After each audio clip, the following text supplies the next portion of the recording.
that's it. We just want to win for our team. My goodness! And everyone finishes it!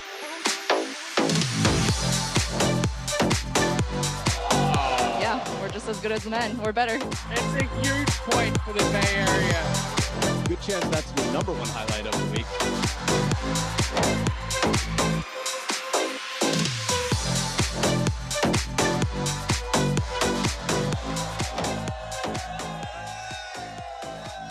What it is. It is Major League Table Tennis, day number 2 of week number 10. Coming to you live from Winter Haven, Florida, and the action is about to go down. Please welcome our officials for today's matchups, Wendy Pan and Jovana Knežević. And the first team to come in today, they are the number 4 team right now with 160 points. A warm welcome for the Chicago Wind.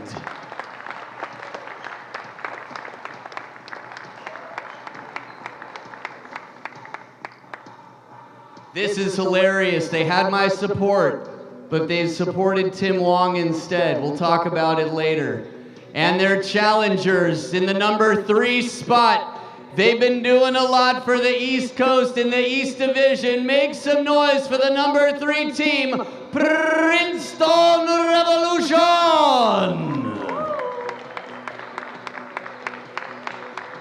Looking good, guys. You see what they're doing? Oh, it's so good. I love it. You guys look like a team in your jerseys and all.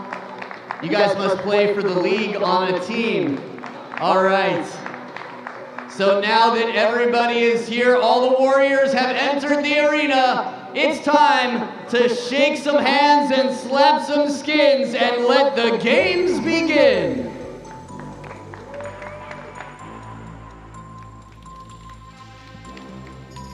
Saturday table tennis from Winter Haven, Florida.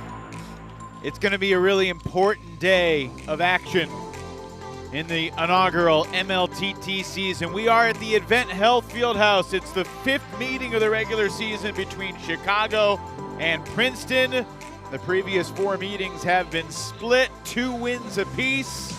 And you look at the standings, Princeton got a huge Golden Game victory yesterday. They are within 6 points of second place. They started the season 1-6. They have won 8 of their last 10 matches overall. And Chicago, 28 points out of second place for that last playoff spot, but they are not out of it. There is a huge sense of urgency here today. Welcome, everybody. Evan Leffler with Matt Hetherington. Matt, there's a real intensity in the arena today. We saw it last night in the Golden Game. Really? Princeton getting against Florida.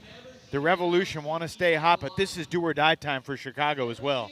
This is probably the most important match of the weekend. In some senses, these teams need to elevate, and by playing against each other, that's their opportunity to really push ahead of the other team, or for Chicago to try and make up some ground here and maybe squeeze into the 3rd position after the end of tonight. So we'll see. We will see. There's a ton of familiarity, obviously, between these two teams, and they've been really competitive with one another. I mean, you look at the full season, over the course of 4 matches, there are 84 total points available. In the battles between these two teams, Princeton's got 43 points, Chicago's got 41 points. They've split the season series 2-2. Today will be the 3rd matchup we've seen of Sasha Hanin and Jishan Leong. All 6 games that they've played across 2 matches have been decided by 3 points or less. It's going to be really tight. What else catches your eye on the schedule? I think Pinto and Przeppa, pretty interesting for me. I mean, Pinto's had such great results throughout the season. He's been a player that has constantly delivered for the Chicago Wind in singles. But if we look back at Florida a month ago, Yevgen Przeppa was just phenomenal for the Princeton Revolution in the singles matches. So I think that could be a pretty tactical match to keep an eye out for. And then, of course, singles number 4, Kazaku, the power hitter of the Chicago Wind, taking on Wang Jinshin, who's really great at countering and placements. So lots of interesting style matchups here on display. Well, yesterday, Chicago got off to a strong start behind Sasha Hanin. He got 2 wins in 3 games against Roman Lorenz, and it was a 3-1 lead for Chicago through the first 4 games. They only got 2 more points from there in a 16-5 loss.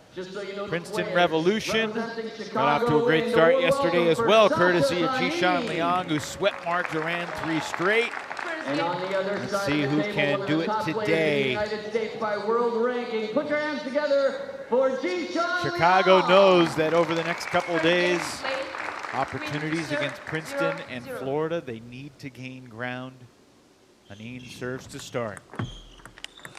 0-1. Jishan Liang was on fire yesterday against Mark Duran, showing off his massive forehand.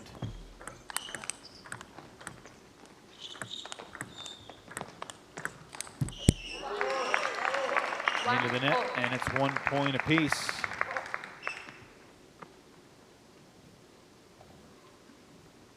The 6 games that these two have played, Matt, 2 have been 11-10, 3 have been 11-9, and the other was 11-8. Yeah, I mean, they're both great contenders for their team. The team obviously feels a reliance on them to be out here opening the match. 1-3. Sasha obviously had a great start yesterday, and especially in the absence of Damien Provost, who's usually kind of the anchor for the team. As you said, Jishan came out firing against Mark Duran. 2-3.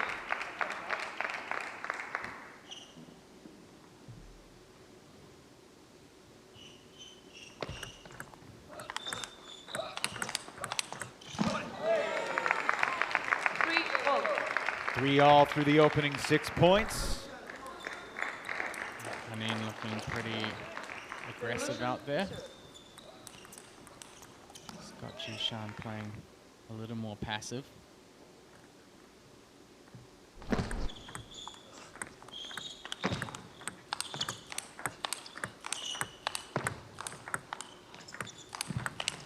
Oh, what a shot by That's Hanin. unreal. Absorbing the power, bringing Jishan's aggressiveness to him, and then countering to the far side. Always impressive when you come out of a forehand counter loop rally and then finish it with a backhand. So early sign that Hanin means business. We talked about how all the games that these two have played have been close, but Jishan has won 4 of the 6. And that includes a 3-0 sweep the last time they met.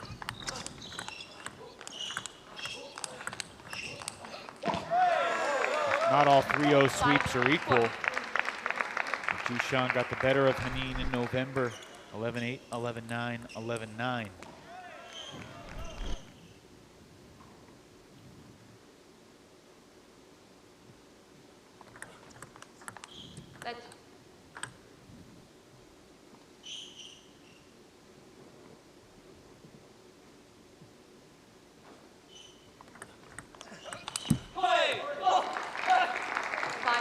Tightly contested first game here. Looks like Jishan's trying to slow things down a little bit and play out the rallies more instead of going for the really big shots early on.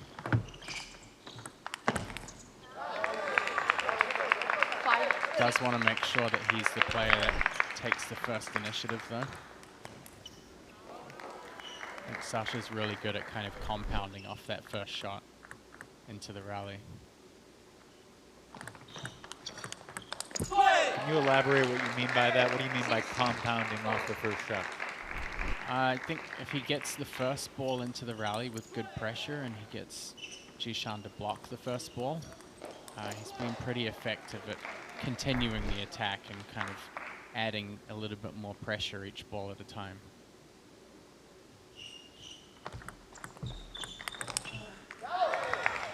Got to his backhand. 7-6 lead for Sasha Hanin. I think he's certainly been playing some better table tennis yesterday. Looking confident. 6-8.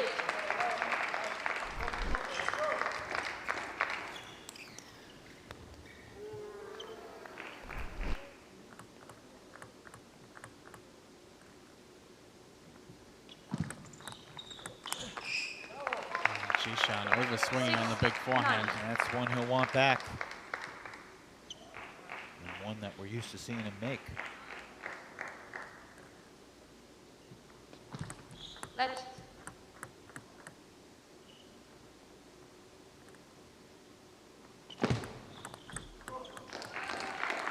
Nine, 7. Win.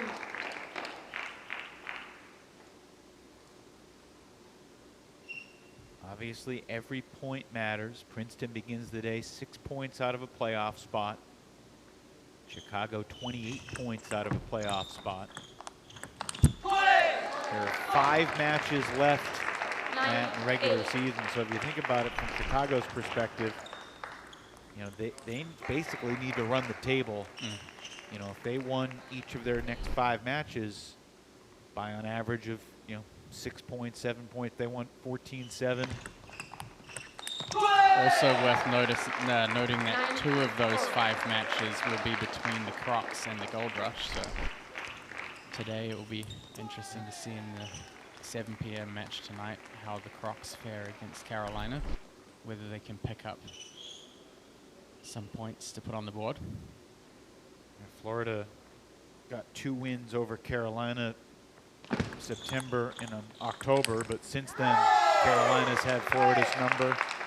Last couple weekends from 9-all to a 10-9 lead for Hanin. What do you know, another real tight game going down to the wire between these two. Leong trying to stay alive. Hanin takes game 1. 11-9. First game wins. An impressive start for Sasha and an important point for Chicago. Of the Chicago win. Jishan went 3-0 yesterday against Mark Duran, but he experiences his first defeat of the weekend. Sasha Hanin gets the victory for the win. The NBA, 7, table tennis. And way more established, financially lucrative. It's his first season. All these players are making money. That's why they fly in from overseas. I'll tell you more about that if you have any questions, curiosity. Don't be shy. I love curiosity. It drives learning, and I need to learn about curiosity. 3 timeouts per team. Each team can use 3 timeouts throughout their team action. But no more than 2 before the goal of the game. I told you about the first 5 matches being played. Every game is with 1 team point. So right now, Chicago is 1-0.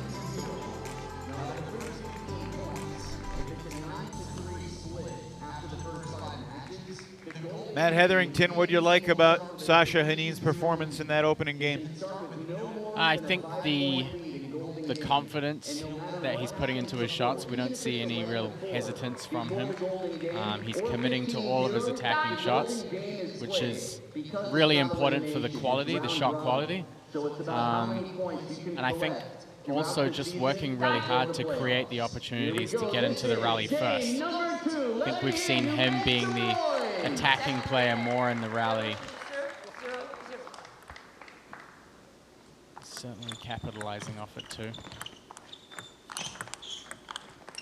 Perfect example there, controlling the serve receive short, giving himself the best chance to get into the rally first. Let.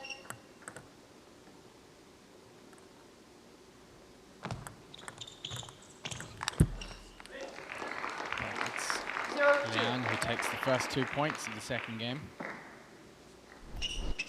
Is it a tactical adjustment that Jishan needed to make, or just better execution? We'll find out soon, I guess. We had Hanin off balance there. Quickly 3-0 here in game 2.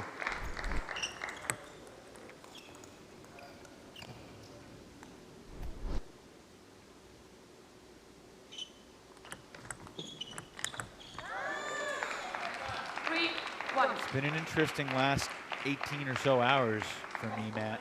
Has it? Why is that? Well, from a fantasy perspective, our friend and colleague, Sean O'Neill, He's riding the wave. he is living his best life right now because he has a lead after the first day of competition just among the three of us. And that's never happened before. So it's for Sean, he's not really sure how to handle that success. Yeah. Other than By the time he texting everybody that knows me and having them talk trash directly to me. I have enjoyed that part of it also, though. I will say, I would imagine by the time he's figured out how to handle the success, the tables will have probably turned. It's inevitable. Yeah. Called hubris.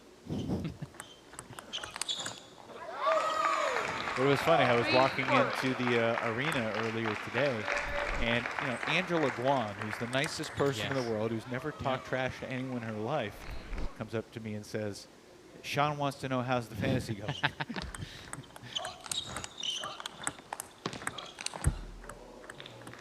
Gee, Sean, just switching up the pace here. Yeah, I did notice even Adam Bobrow on the mic, inquiring from afar.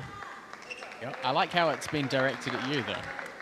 Nobody's asking me really any questions. Well, I don't know if Sean views you as a threat. Oh.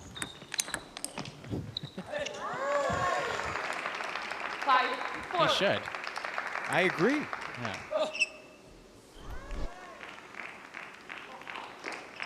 Anyway, back from fantasy to reality. We've got a match on our hands. Well, the other thing is, It's not done. gloating after one day of competition. I didn't choose a roster just for Friday. I chose my roster for Friday, Saturday, and Sunday. You got to take your opportunities when they present themselves. That's all I can say. It's like if the Kansas City Chiefs have a 10-7 lead after the first quarter tomorrow night, are they going to be celebrating? That would be foolish. Play the full 60 minutes, Sean O'Neill.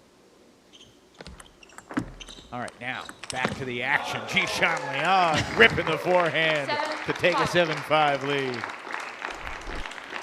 Do you have anything to add? No, I think you did quite a good job of covering that yourself.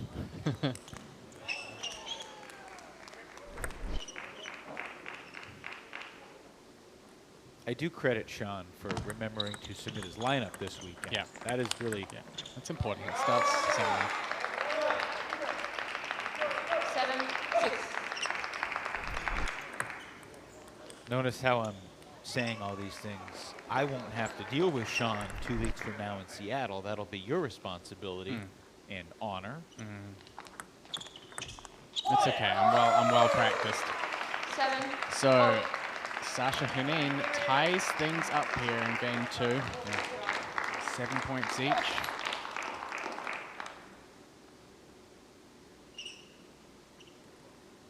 Will certainly be a big result for the Chicago Wind if he can give them the early advantage. 7. Matt, how familiar were you with Sasha Henin before he joined Major League Table Tennis? Relatively familiar with the name, as a kind of, I guess, up-and-coming player. I think kind of in the years that there was quite a strong team in Belarus, led by Vladimir Samsonov, who was a former world #1 player, and as those players were kind of phasing out, we started to hear his name a little bit more coming into the lineup. But yeah, I hadn't really seen too much of him playing before Major League Table Tennis. He's a 6th round pick, so he wasn't one of the top picks, but he's been playing in one of the top spots for Chicago when he's been available throughout the season. And the 25-year-old Belarusian has been a solid player. Not that shot, though, and Dushan is 1 point away from evening this matchup at 1 game apiece. Win.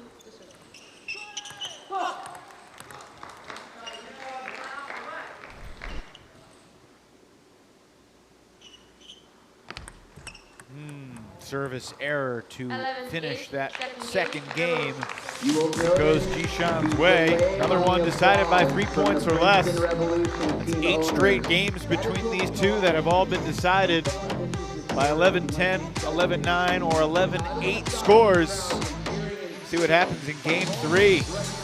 Early advantage on the line here in Winter Haven.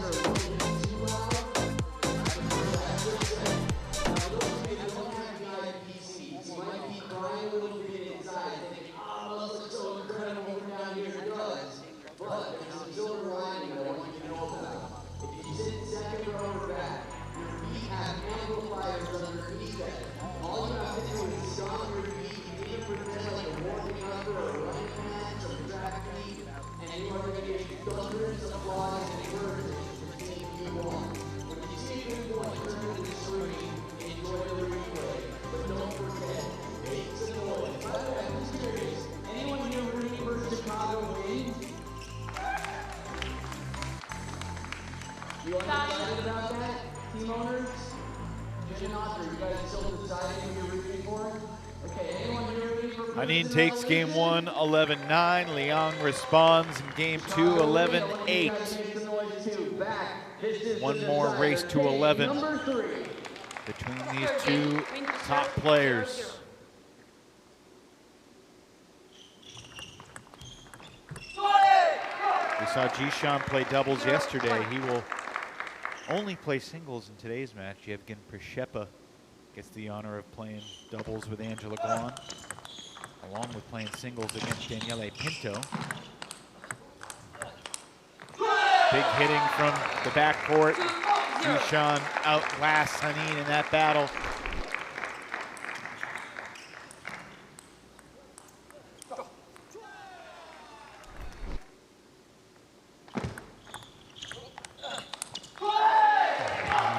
Taking that shot down the line, just misses the table.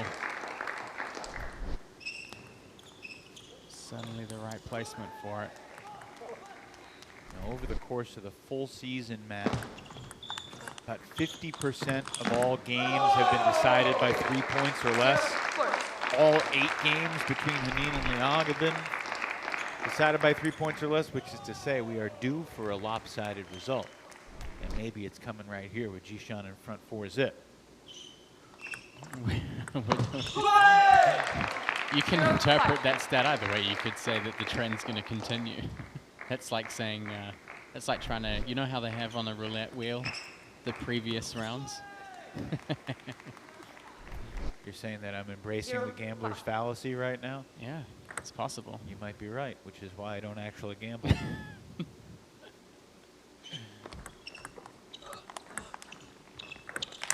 Haneen emphatically gets on the board here in game 3. Pinto and Prishepa up next in singles number 2. I'm looking forward to that one.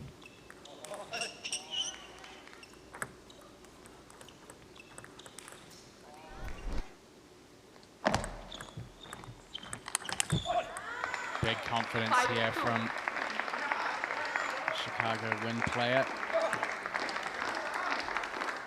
Good mental reset as the players switched ends. Jishan Liang with a maximum 5-point lead when the players swapped ends. Sasha's come back out firing. Jishan gets things moving again.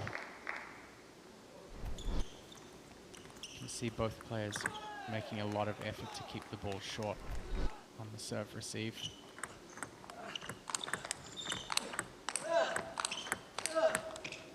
This time it's Jishan with the big backhand.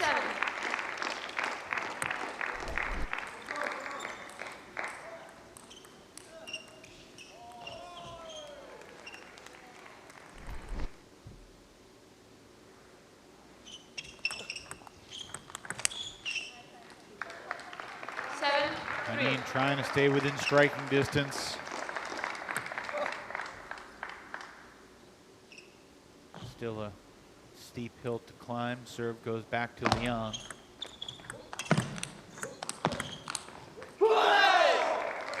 Jishan with a big fist pump.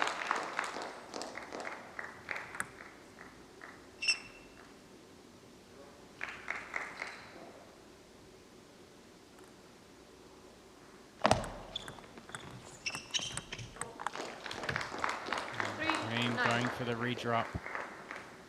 Again, both players trying to stay focused on keeping the ball short. They don't want their opponent to be the first one to attack against the long ball.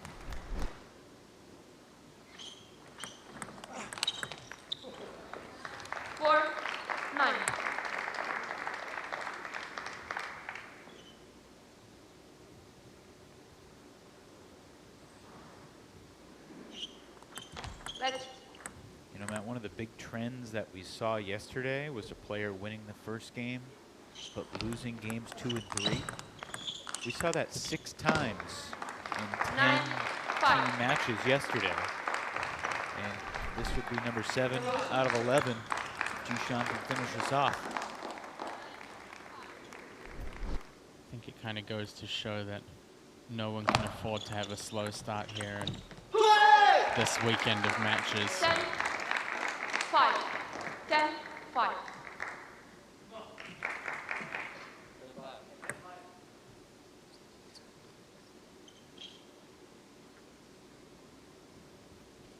Jishan 1 point away from earning 2 points for Princeton. That'll do it. Jishan Liang with a strong comeback. And the biggest margin of victory in a game between Jishan and Sasha this year, 11-5, to finish off that 2-1 win in first singles today between Princeton and Chicago. Can you introduce yourself real quick?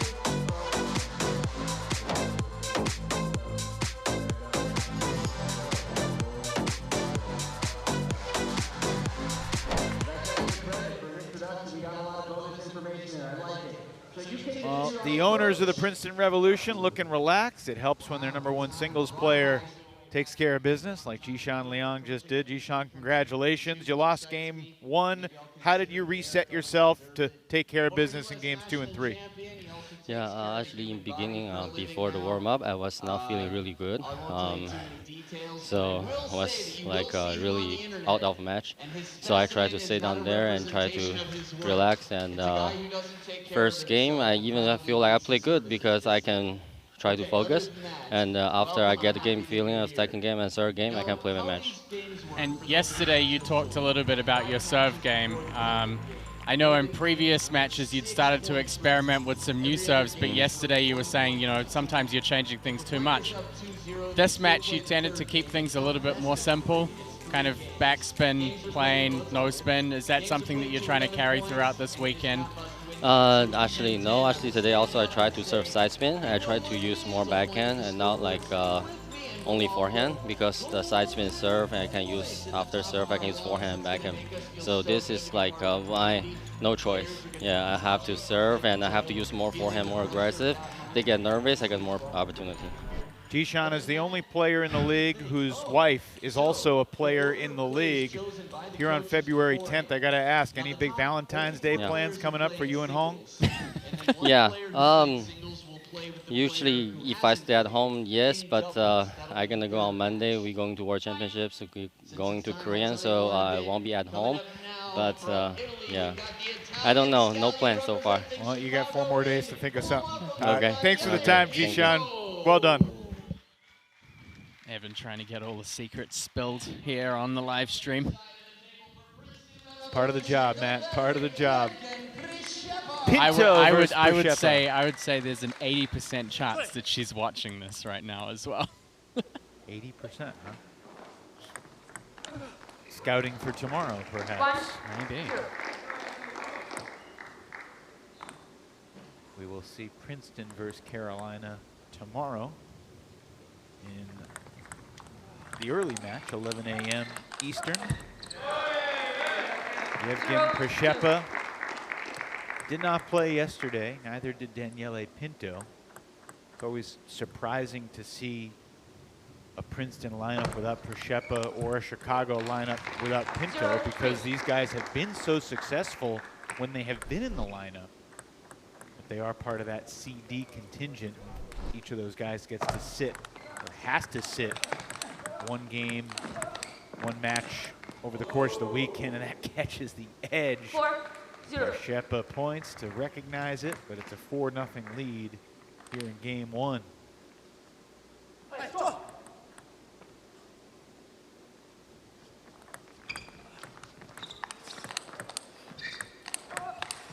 Prushepa, excuse me, was probably Princeton's MVP in January. I mean, he just had a phenomenal performance. He went 6-3 in singles, and 12-6 in Golden Games.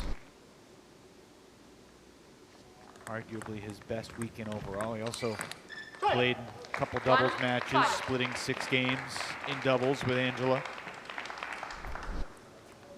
Meanwhile, Daniele Pinto just continues to run off wins. He's 19-8 overall for the season in singles, but he was 1-5 in his first weekend. So since then, he's gone 18-3. I know he was injured a little bit not too long ago, but I think stylistically this could be a very difficult match for Pinto. I mean, if you're trying to play a full table forehand game like Pinto does, a player like Prushepa is a tough person to come up against. He's going to handle the serve return well, and he's just going to keep the aggressive on at like a kind of a 70% pace. So you're not dealing with blocks, you're dealing with counters all the time. There's always a bit of added pace as he moves the ball around the table. So chasing that only with forehand most of the time is pretty challenging. Worth mentioning, we talked a lot about the history between Hanin and Liang.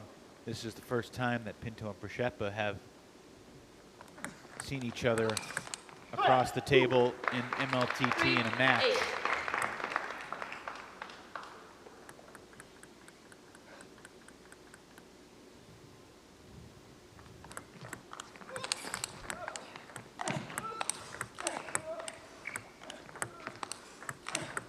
Prushepa with all the answers there. Yeah, you can just see him driving the ball into the backhand corner, keeping Pinto pinned on the backhand. He's always looking for that chance to step around, shift his balance outside of the table, and then Prushepa seizes the opportunity to get the ball down the line. 10-3.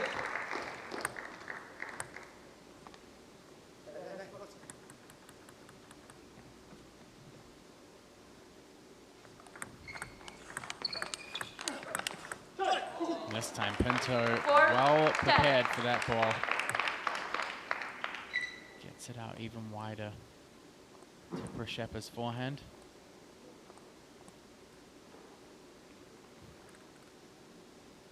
Game point.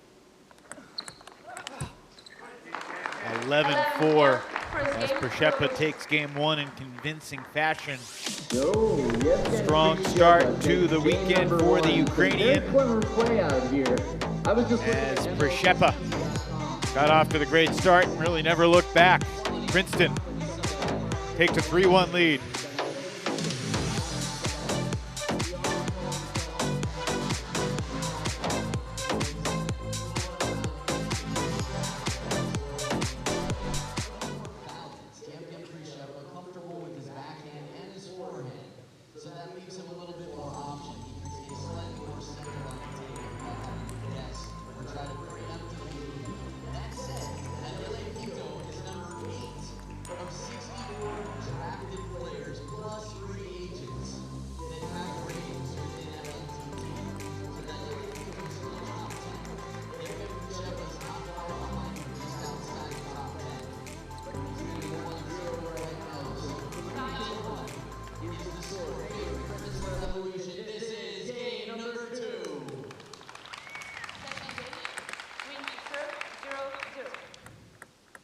Daniele Pinto, 22-5 in singles games over the course of his last 4 MLTT weekends. Coming into this one, found himself on the wrong side of the 11-4 score at the start.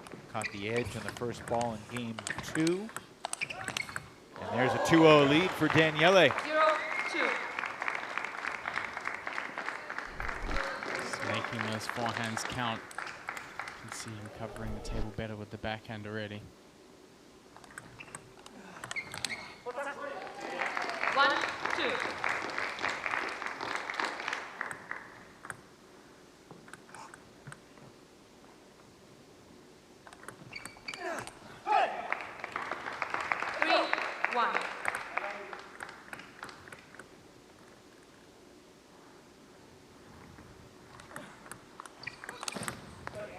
Beautiful angle there. 4-1.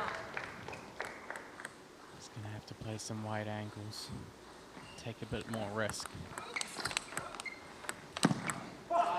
Shep is so strong and balanced inside the table.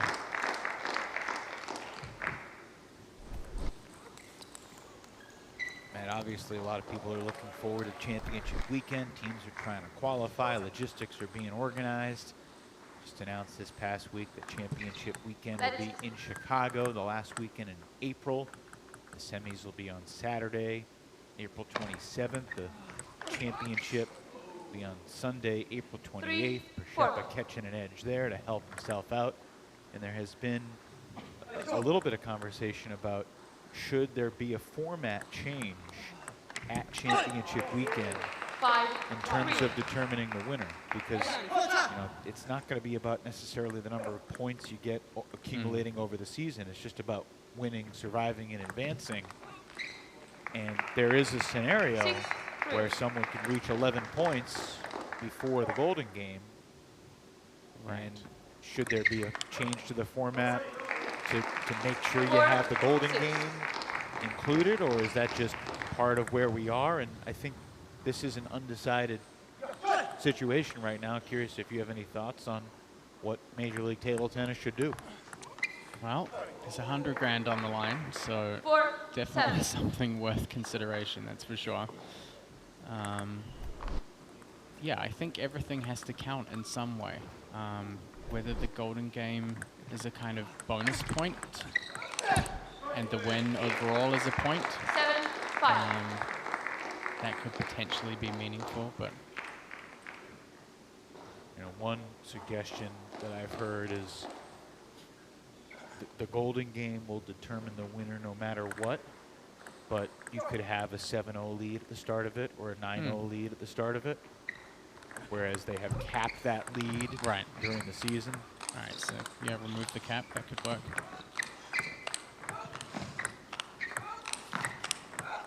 Oh, huge rally between both players. Pinto having to put in the work to try and stay on the forehand, but Przeppa looking as cool and calm as ever.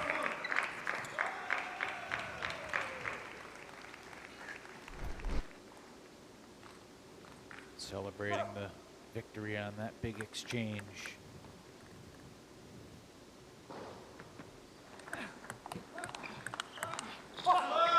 Przeppa has evened this game up 7 points apiece.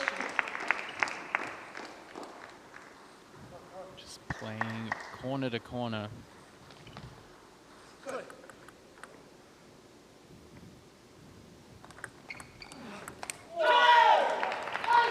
That's the top edge of the racket.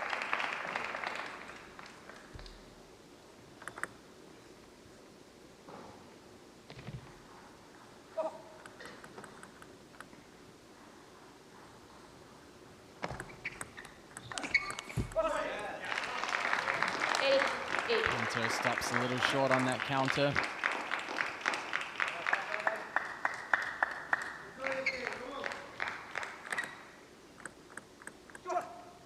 Big couple of points here for Daniele Pinto on his serve, 8-all. Oh, Przeppa handled every attack with authority. Teammates looking pretty happy about that. Quick counters.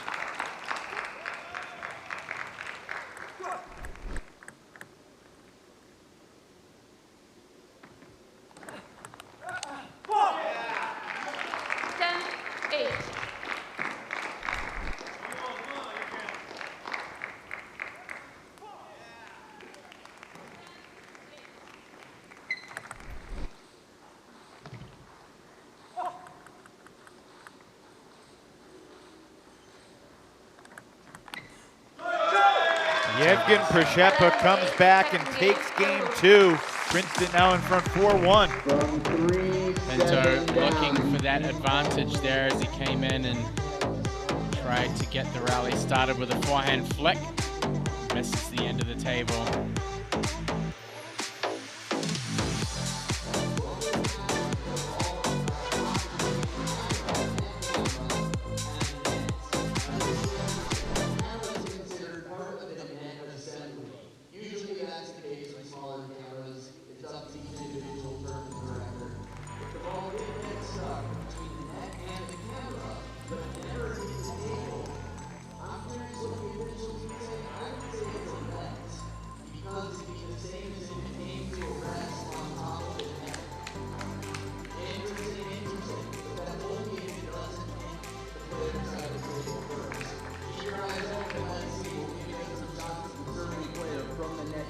throughout. Production is incredible. This is game number 3, which on Yellow Pinto. Yevgen Prishepa grew up in Kyiv, a 1-minute walk from his home to the table tennis club where he honed his skills. Started playing when he was 6 years old, over 30 years ago. Prishepa's got a 2-0 lead in his singles match against Daniele Pinto. 0-1. Game 2 is much closer than game 1, Matt, but ultimately the same result.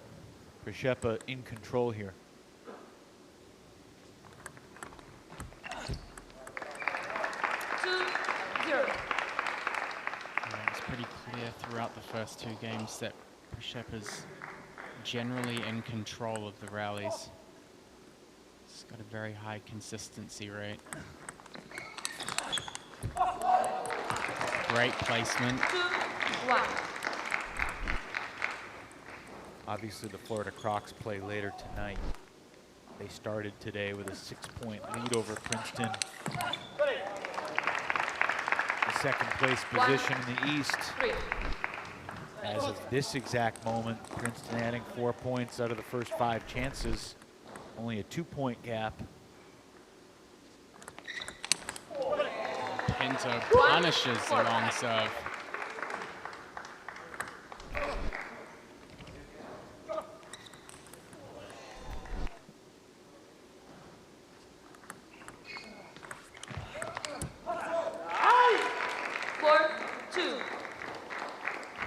Opportunity missed there by Pinto.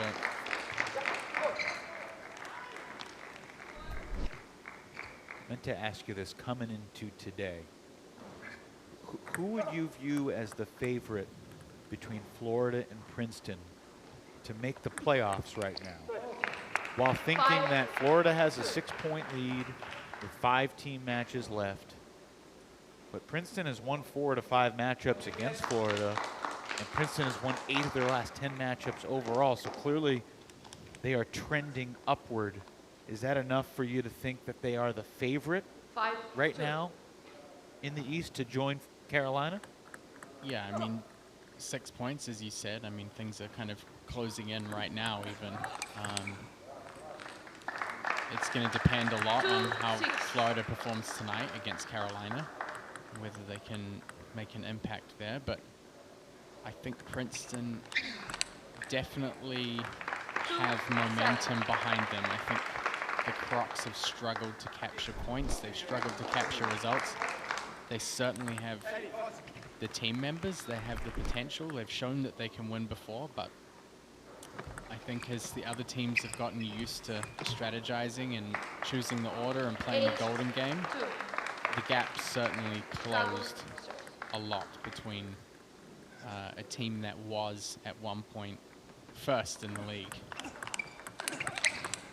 Oh. Prishepa changes the angle. Still a large hill to climb here in game 3 against Daniele Pinto. Miss hit by Prishepa, and Pinto up 9-3 now.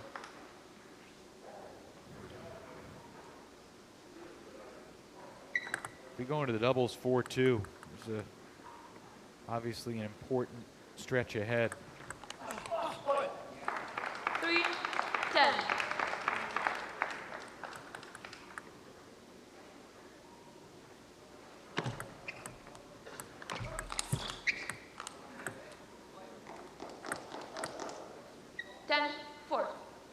Pinto with a handful of game points here in the third. Only needs one. Third game. So Pinto gets 1 point for his team, and it'll be a 4-2 lead for Princeton as we head toward the doubles. Yevgen Prishepa, like Jishan Leon before him, earns 2 points for the Revolution.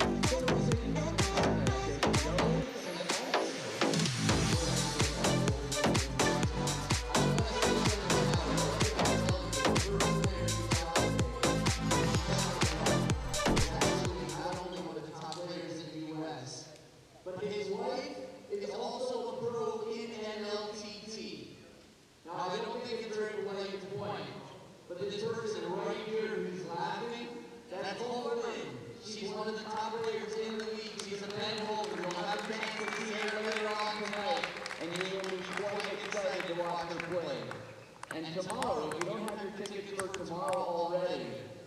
It could get really awkward in the husband-wife battle. Well, Matthias Havassan has to be pleased. Yevgen Prishepa needs to warm up for doubles, but you still wanted to have your celebratory victory interview. So give us your quick thoughts on that match, and then we'll let you go warm up for doubles, Yevgen.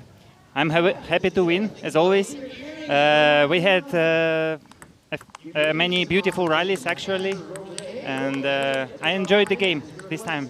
It was very interesting to play against him. Take us inside your mind as you get ready to play doubles here. What are you thinking going against Sasha and Emily? I don't know. Mixed doubles, it's always a mystery. I don't know, game to game. How they play against Chopper, how I play against their topspin, it's always different. All right, do you want to wear the headset while you warm up and play, or should we let you go? How you want. We'll let you go. Yeah. Perhaps we'll talk to you afterwards. Thanks, yeah, Yevgen. thanks. I was surprised that Yevgen came over here to do the interview, considering he's got a doubles match to play. Although it looks like Angela and Emily are now warming up one-on-one, perhaps feeling each other out for the potential Golden Game matchup that we could see later. What do you think, Matt? I mean, it's kind of rare at this point to see a doubles matchup. That's never happened before, but this is one of them. Yeah. You know, we've seen Sasha and Emily play together one time previously against Princeton, and that was against DeSantillan and Guan.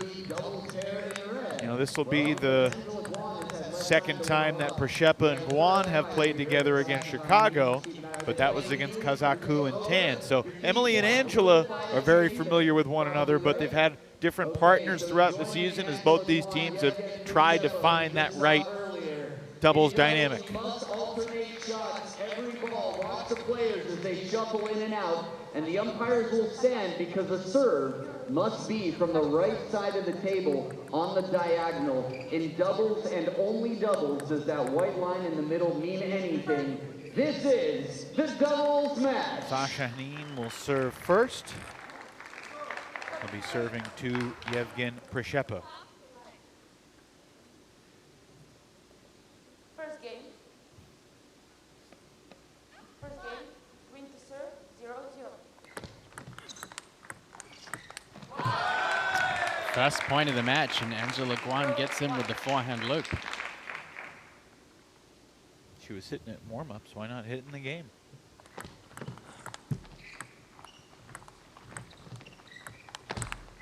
I think she indicated yesterday her team has been trying to encourage her to play more variation and even to block more instead of chopping sometimes. So it will be interesting to see how this plays out. Prishepa has certainly got a solid warm-up at playing countertop spin rallies in his singles match.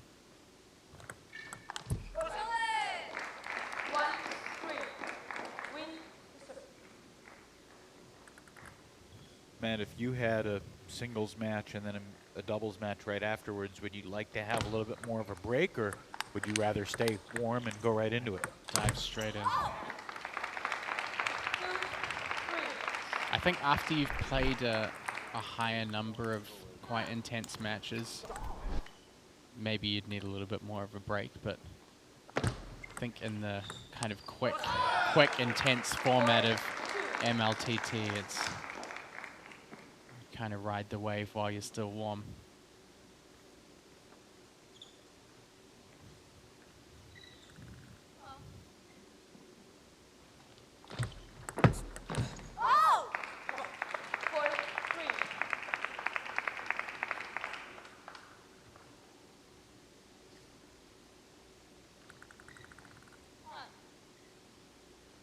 Scoreboard has it 4-3.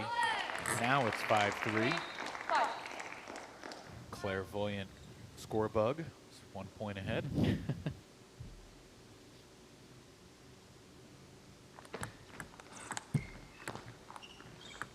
Oh! Go from net to edge.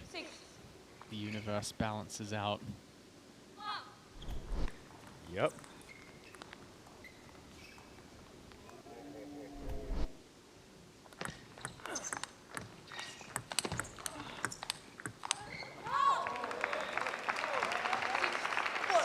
Emily Tan launching the counter attack there.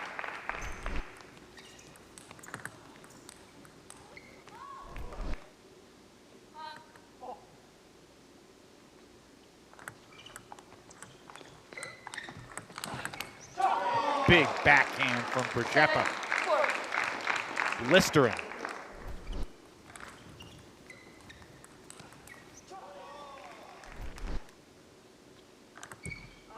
And a service error to give it right back. He's feeling good about himself after that backhand previously.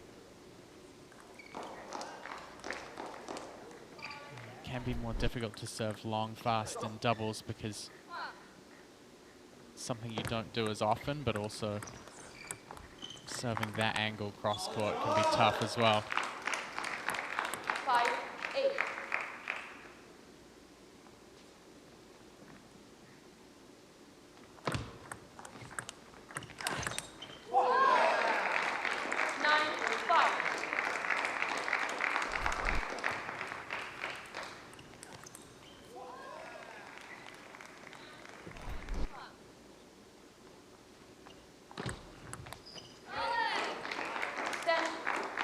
Miss hit there by Sasha Henin, and now Przyczepa and Guan 1 point away from taking game 1.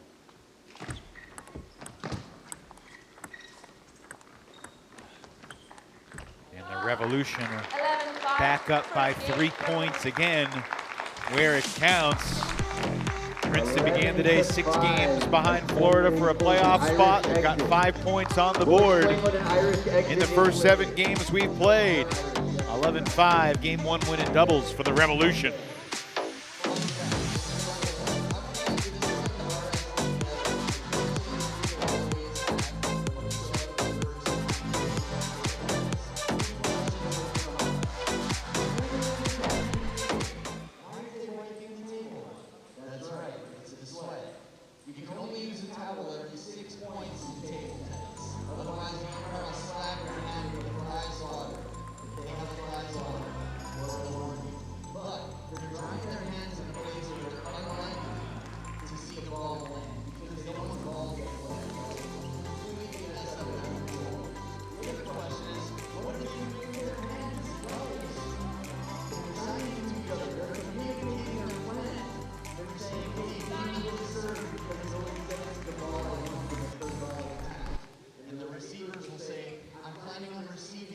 Yevgen Przyczepa and Angela Guan as a doubles pair. With that win right there, are now 11-11 playing doubles together. No secret, the top 2 doubles teams in the East Division, Matt, have been pretty clearly Carolina and Florida, with Angles and Lynn for the Gold Rush and Borak and Ekholm. Those 2 top teams have been very steady in the doubles department, whereas Princeton and Chicago have had different combinations over the course of the season.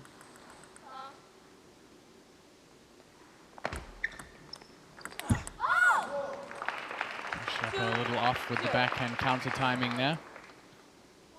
Gives Henin and Tan the first 2 points here.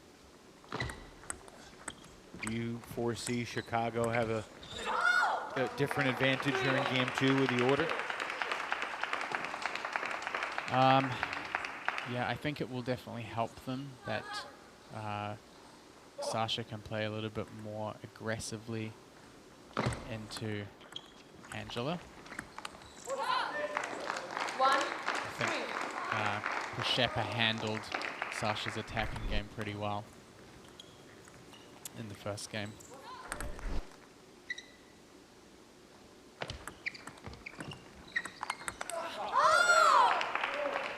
Big roar from Emily Tan. An error on the previous point.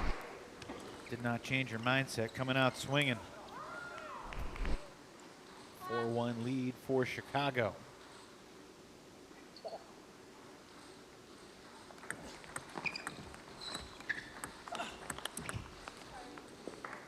Neckboard helps out the win right there, and Henin and Tan have a 5-1 lead.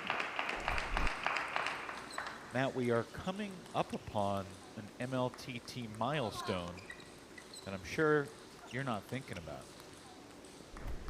But in the next singles match between Dan Liu and Koyo Kanemitsu, the first game they play will be the 1,000th game played in MLTT history, not including Golden Games, but in terms of singles and doubles games. This is number 998 right here. So plan accordingly. You've got a couple games to really prepare for how you're going to celebrate. Right. Okay.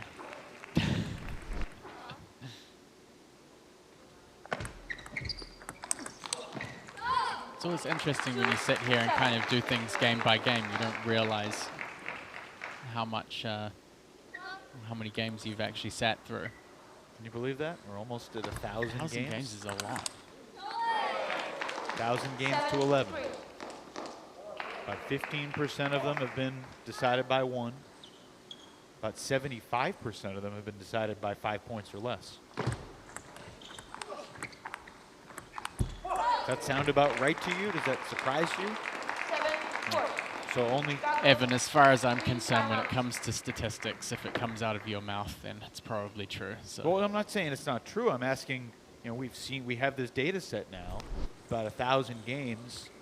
You know, fewer than 25% of them have been 11-5. I mean, there's been a lot of highly competitive games. We get a timeout called. Let's listen in.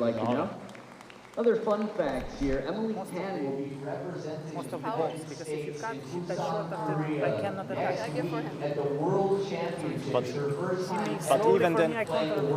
But even then, you stay a little closer. You can also play over the table. It's also not so bad. Yeah, but I wait always. They attack and they never attack, and after I am out of. Yeah, then you stay a little closer. Okay, live. But best strategy is to provocate her for attack. If it's not working, we'll find. If you attack, I counter it more easily. Yeah. Okay. Good. Same all service is long. You can change, but service is long. And with spin balls, no spin, forehand. Maybe she will be good, then one time to middle, but normally to forehand. Sure. Okay.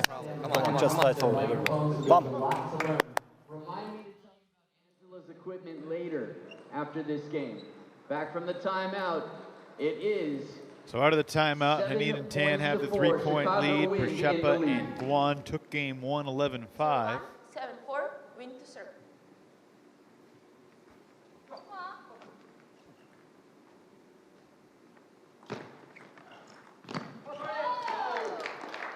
Five, 7.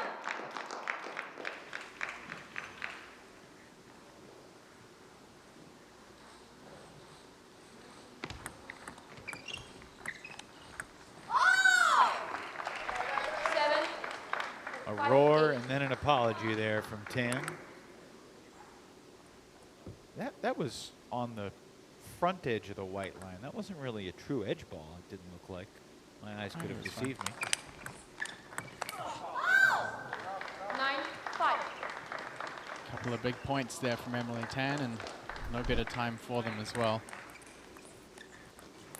Helps clear the Chicago Wind pair to a 4-point lead here towards the end of game 2. 9-6.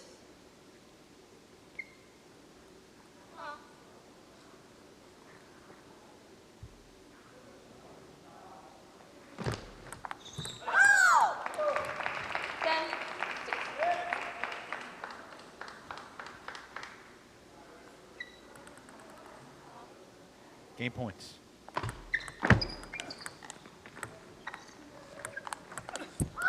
11-6 for Chicago. So Haneen and Tan even up this doubles match at 1 game apiece. It's 5-3 in the team tally. Rubber game and doubles coming up.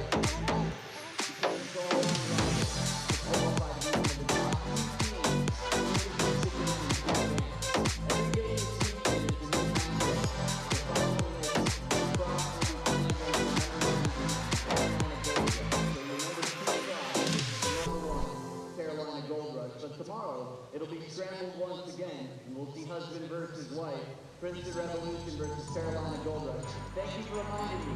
Angela Guan's equipment. I'm glad you brought it up. I would have forgotten. Angela Guan, the chopper out here. On the red side of her racket, you will see bumps. Raise your hand if you've never played a tournament before for table tennis. Never played a tournament. Only on this person in your 2 on the season brief for us. People are getting great and gold now. I like it. Those bumps that look like Legos, we call clips in the United States. longer they are, the more defensive they become. Which means if you try to attack with them, Coach Eric Owens giving a little bit of last-minute advice to Sasha and Emily as they return to the table, coming off an 11-6 win in game number 2. Watch which side of the racket Angela The order for game 3 goes back to the game 1 order until the leading team reaches 5 points, and then it goes to the game 2 order. So if you take into account Princeton had more success in game 1 than they did in game 2. See if they can recapture that at the start of game 3. They take the opening point.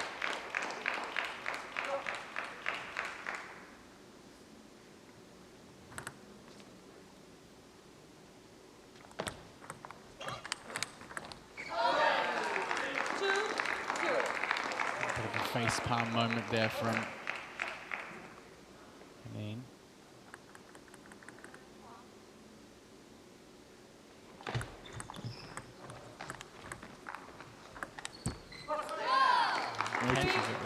We talked about how both these teams have changed up their duos throughout the year. When you watch these two pairs of doubles units, which of these two pairs moves better together as a pair? Yeah, I kind of feel like I've been a reasonably vocal proponent for Przeppa and Guan. I know when we've talked, when she's played with Przeppa as compared to playing with Jishan, my opinion is that these two move around each other a little bit better. Przeppa is a bit more comfortable at that mid-distance, which really helps when you're playing with a chopper. But also, he's good. He doesn't really fall back as much. I feel like Jishan tends to fall back from the table behind Angela as she moves back. Przeppa, he really holds that middle ground well. So it's definitely the pair that I favor a little bit more for the Princeton Revolution team.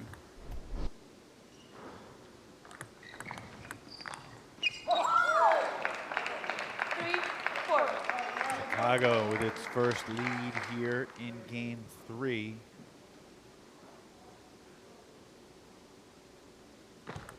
Let's.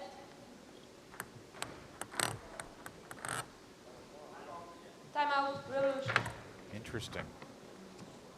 It's the first time I can remember all season that we get a timeout after a let. Great play. Very good. I just heard something interesting. So be prepared. One more point, and then everything is switching, right? And then in the last game, when you guys were putting everything to the forehand, it was really, really good. Very solid. Yeah. And next, after we change to Angela also to forehand, so she can play from under spin. Like their non-racket hand? Yeah. Oh, well, what do they hold the ball with when they're tossing? Because you don't have time. Boom, feeling good. Be patient, be patient. Nervous, I thought he had me. I was in the corner. Nobody put Sabo in the corner. That's a great message. Wow, good times. For this point, Emily, keep it simple to Angela. Keep it simple. Come on, fight. Come on, fight. What do you make of that timeout call coming good times. Okay, both between points like all other timeouts, but after a let, which is rare? Back for the action. 1 point between Sometimes, sometimes you just need to refocus after something like that happens. I mean, every point counts here, and when there's a little bit of luck involved, it can shake up some psychology, I guess. So Haneen and Tan, after falling behind in this third game, get to 5 first. They switch sides. The order will change. Let's see if the wind can keep the momentum rolling. The order's back to what it was in game 2 when Haneen and Tan prevailed 11-6.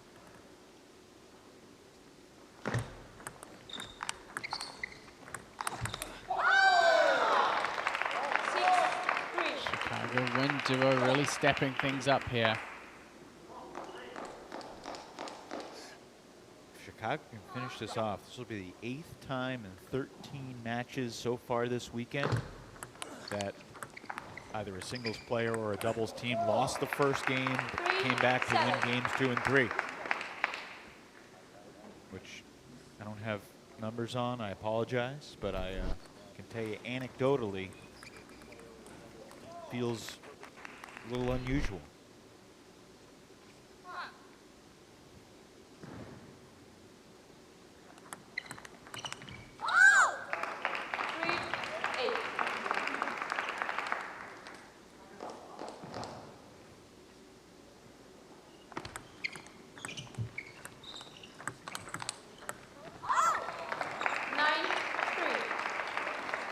Good combinations from Tan and Helene.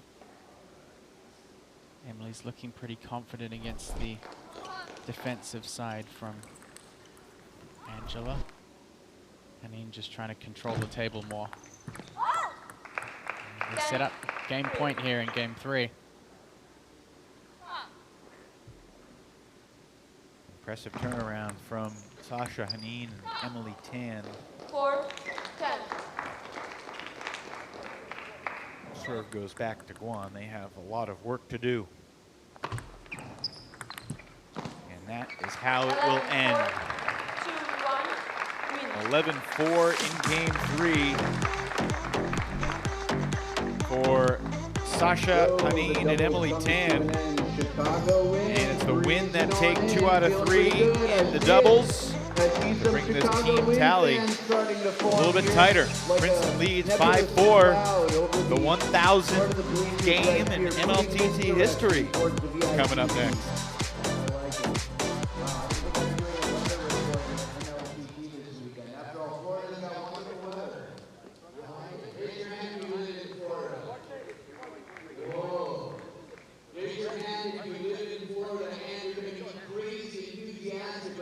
All right, we're joined by Emily Tan after Chicago's 2-1 win. Emily, you guys lost the first game by a pretty wide margin.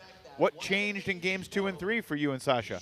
I think we were just being more aggressive, and then we were more prepared. We knew what to do after the second round. After that first round, it really hit us, but we're like, oh, it's okay. We can't do worse than last time. So we're just trying to keep calm and then just relax to play through it. And you've played doubles against Angela quite a lot. Obviously, playing against defensive players is not that common, especially in doubles. Yeah. How do you deal with the rhythm changes, especially, between order switches on each end and things like that when you're playing a match like this? I know, personally, I know I'm not really good with these defenders and stuff, so I do practice with a defender. I have a coach. And then I think if I can't tell the spin, I just push it. But if it's high, I would attack. But instead of just smashing, I have to add some spin. Because usually when I smash, it just goes under. I'm spinning it. I can't smash it anymore. And then my teammates and my coach are just like, oh, you can just push it on the table, and then Sasha got your back. Emily, I understand that Dan Liu has been a coach of yours for a long time, growing up in the Bay Area. What are some of the things that Dan has taught you that have helped you in your table tennis career? He just tells me to don't get temper in your brain. Just calm down, relax, and play your games. Don't get mad really easily. And then he's a pretty good coach when he teaches me my flip and some those small balls drop short and push long and stuff like that. Let's turn it around. What would you coach him to do in the singles match that he's got coming up here? Good luck, Dad. Good luck, Dad. I believe in you. Well said. Thanks for joining us, Emily. We'll see you in the Golden Game. Thank you. All righty. A piece of Major League Table Tennis history, not including the 66 Golden Games that we've seen. This is the 1,000th game in the young history of Major League Table Tennis. We're just getting started. Dan Liu and Koyo Kanemitsu will do the honors. And Koyo lost the first game he played yesterday, but came back to take 2 out of 3 in his matchup against Florida's Benjamin Brossier. Dan Liu went 0-3, 3 tight games. 2 were 11-9, the other was 11-8, but he lost them all to Kai Jong. So what do you think are the keys for each player here with the team tally being 5-4? It's really tight. I think there's a lot that they could learn actually from watching each other's matches from yesterday. I think Koyo against Brossier struggled with the slower pace. A lot of balls that kind of went really deep on the table on the baseline but were quite slow. So that could definitely help Dan a little bit if he'd watch that. But anytime you watch your opponent and you watch their matches, especially if they're pretty recent, you can usually take a lot away. So I know a lot of the players tend to watch their opposition teams playing their matches. For Koyo, it's about getting a strong start. It's something that he wasn't able to do yesterday. But I think he will invite the kind of quicker backhand-to-backhand pace of Dan Liu a bit more. Yeah, the post-game interview with Koyo yesterday was certainly interesting, where you sort of challenged him as if to say, why didn't you win 3-0? You should have won 3-0. Yeah. I mean, I genuinely feel like he's one of the stronger players in the league. Just kind of plagued by inconsistency.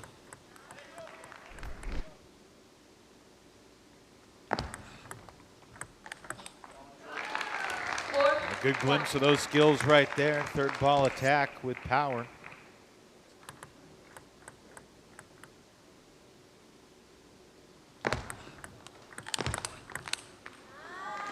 Explosive forehands from Koyo.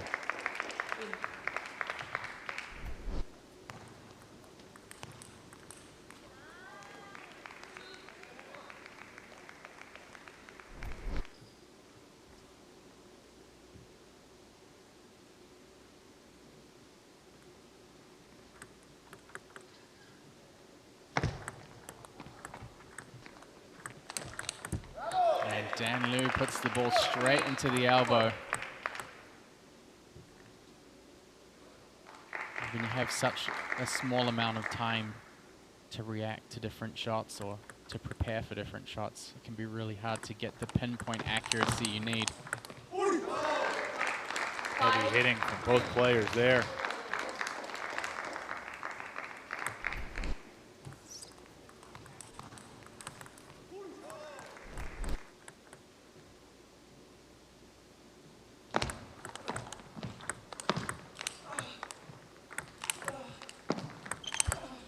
I thought it was a great return by Dan Liu with a deep serve, and yet Koyo turns the point around and seizes control.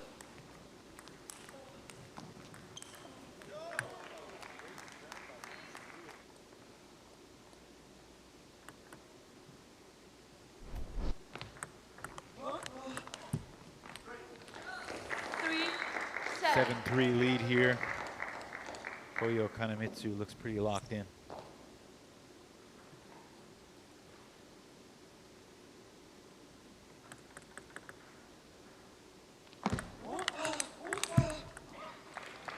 Got to be careful. I think, again, Dan slowing down the pace in the rally can be pretty useful for him. Koyo, once he gets into the rally, tends to play earlier in the bounce to pick up more speed. So why would you say he wants to, you're saying Dan wants to slow it down? Why? Because a lot of the time when you play earlier in the bounce, you're kind of borrowing power. So you'll notice when Koyo plays earlier timing, his forehand ball's a lot faster than it is, for example, in this ball, when the ball's slow and a little bit higher. When he has to generate his own power, can force a few more errors from him.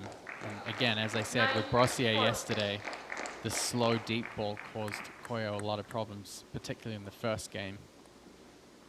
Yeah, that makes sense. That's interesting.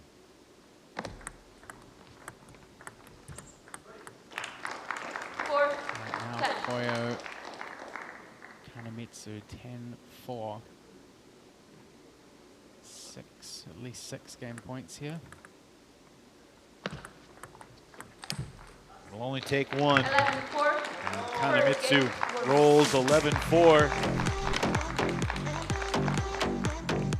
There it was, the 1,000th game in MLTT history. We're going to work on the second 1,000 as Liu and Kanemitsu stay on the table with Princeton up 6-4 here in Winter Haven, Florida.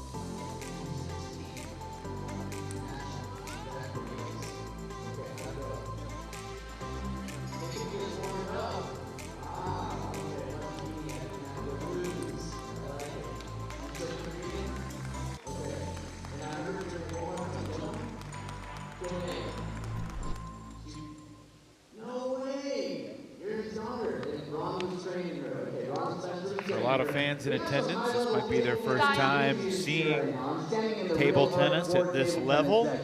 Don't worry, if you're new to It's table cool tennis, to raise your kind hand. of witness the Newer to table eureka tennis. realizations of just how fast the Okay, ball we'll talk moves, in a how bit. We'll talk in a quick bit. the Back for game reactions number and 2, the Dan instincts Liu, are Coyle, for these Connie professional Shields. players. Make some noise.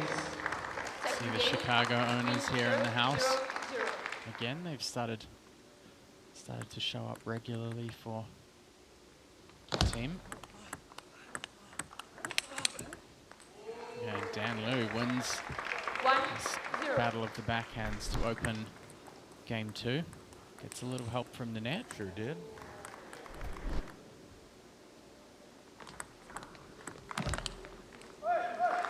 Good start for Dan Liu here in game 2.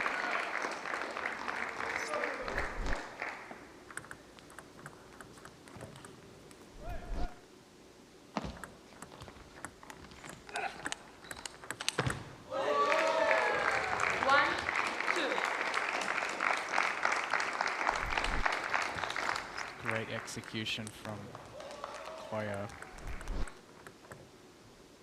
That forehand got by Liu really quick. Yeah, it's there again, that early timing, kind of taking the ball half bounce.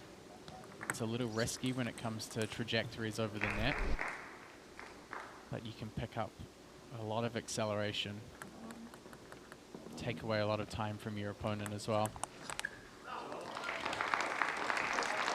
I mean, one thing that you and I have not talked about, perhaps because this is just natural to you and maybe you don't think about it as much as I do, but like if a top player went against a basement player, as you call him, the basement player just would be totally flummoxed by the spin of the ball on every single shot. Yeah. And yet these players handle that spin so consistently it feels routine. How do they do that? I mean, when you talk about the kind of the career journey of a high-level or professional table tennis player, the number of hours that go into the repetition involved in table tennis training is crazy. I mean, you're literally hitting thousands of repetitions of the same ball to try and get used to every different variation you could come across. And it's kind of a cognitive thing where as you learn how racket angles work and what signs to look for when you're playing, your brain actually makes adjustments for you, which is what helps you when you're playing at such high speeds to kind of play automatically, instead of having to think, okay, you know, this ball's side spin half long, what do I do, what do I do, what do I do? As soon as your eyes see what's happening, it kind of just becomes automatic, and you're talking thousands of hours of training to get to that point. So that's the mental side of it, which you're saying, I mean, they're obviously intertwined. But is the way you handle spin by being more aggressive and attacking the ball, not letting it come to you? Obviously, it must depend on the type of spin. It depends, yeah, it depends on the type of spin. I think the main difference is that a recreational or a developing player doesn't have the skill set to recognize or read what spins on the ball. I mean, if you watched a player of this caliber going up against a rec player, they would struggle with serve receive. When you play with your backhand, you switch middle and then corner, not corner, you know, zack, zack, zack, okay? And then corner. Yeah? And when you play hard, you play forehand, okay? It's easier from the technique, you know, you do this. Think about the rubber nose a little bit sticky, so you go with more this, okay? Rest is fine, it's good. Yeah. Almost all players here are not born in the Come on, United bam, States. right, bam, bam, bam, bam. Okay, see you later. So, Come on, in the bam. United States, we have this thing really, really good, and then they have to get serious about making a living. and go to college and focus on a job. Kanemitsu trails by one midway through game 2. Get really, really good and not quit. At this exact moment, I'll tell you more Princeton about that in a bit. has the There's a exact lot to same that, number actually. of points Look forward to the answer and more in the East action right Division here. 1 standings point as the between Florida them. Crocs. 0-1, 5-6. Both teams have 188 total points. They're only 51 points behind Carolina for first place. 6-6.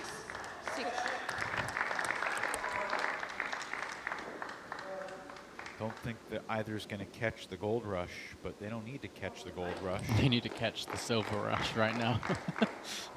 They need to big finish fight in for the second place. Number 1 in the East will play number 2 in the West. Number 1 in the West will play number 2 in the East in the semis, and the winners will square off Sunday, April 28th in Chicago.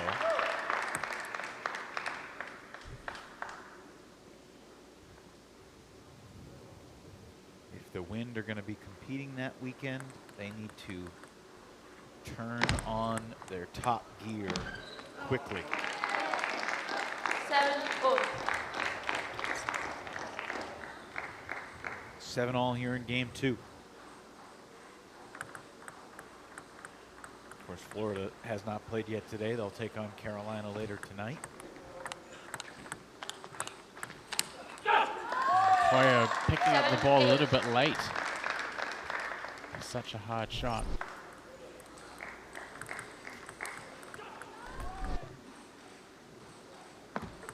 Let's.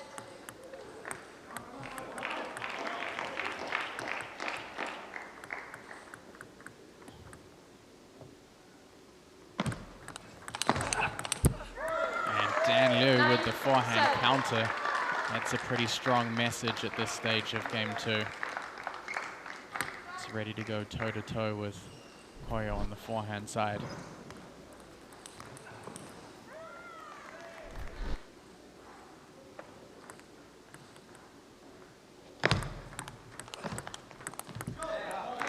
Big opportunity there for Dan, who caught Koyo a little bit out of position down that forehand line.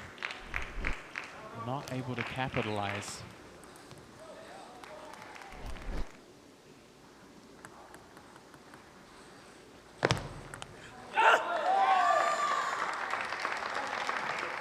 You just gave the wrong score to the, yeah, it's 10-8. 10-8. Stop. No. Opposite. Assistant umpire 10. confused with the flip card over there. Liu's got the 10-8 lead. Yes. No. 10. Yes. Thank you. There we go.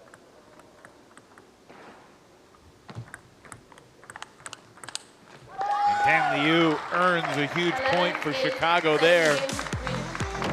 Setting up another rubber game in this third singles match. 11-8 for Dan Liu. He was swept 0-3 yesterday, lost the first game today, but Liu on the board for the Wind. Chicago's back within 1 at 6-5.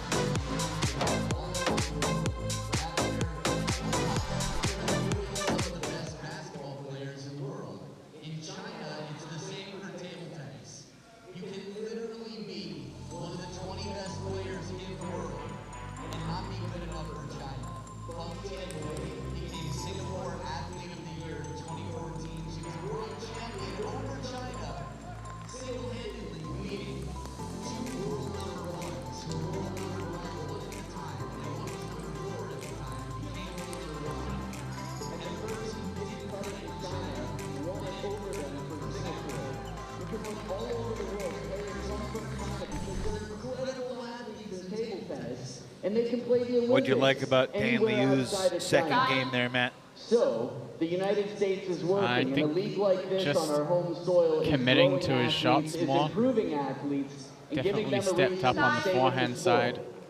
It's time to Some call great Koyo placement Kanemitsu, shifts. who also speaks Chinese and Japanese and English, comes back to the I table think he to did a battle good job in of the kind of decider being with one Dan step Liu. ahead. He dealt with Koyo's pace and moved ahead of the placements. 0-0. Played some great forehand counters. Great switches down the line. Koyo serves to start game 3. 1-0.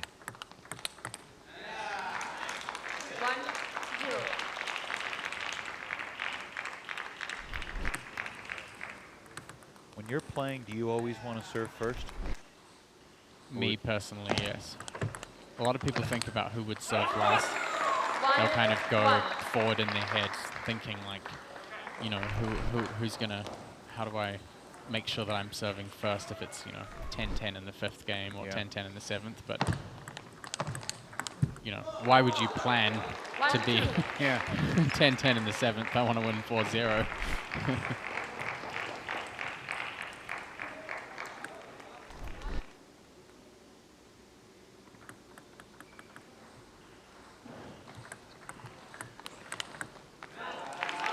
3-1 lead for Kanamitsu.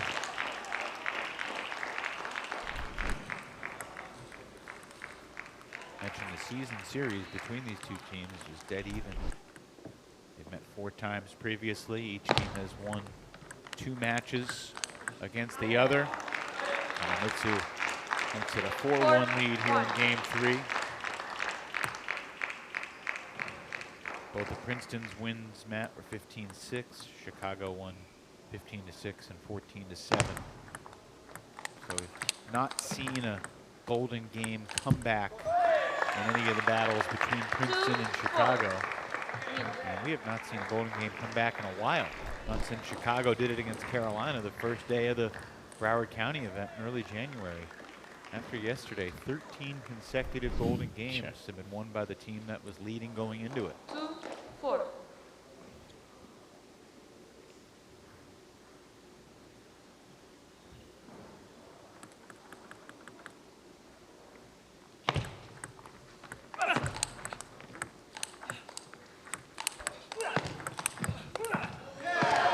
Good stuff from Koyo Kanamitsu.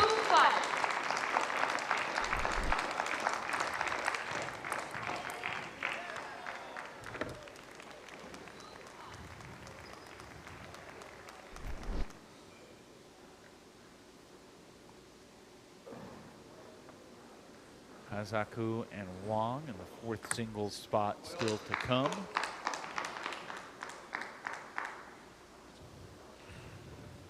First meeting in MLTT for Alex and Jinshin in a singles match.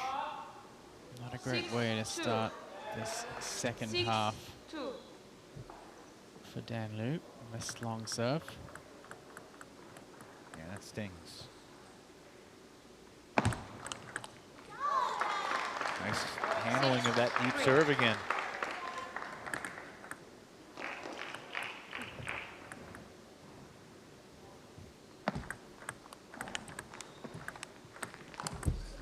Yikes. 3-7. Couple net balls in that point, and then Liu contorted his body in a way that hurt me watching it.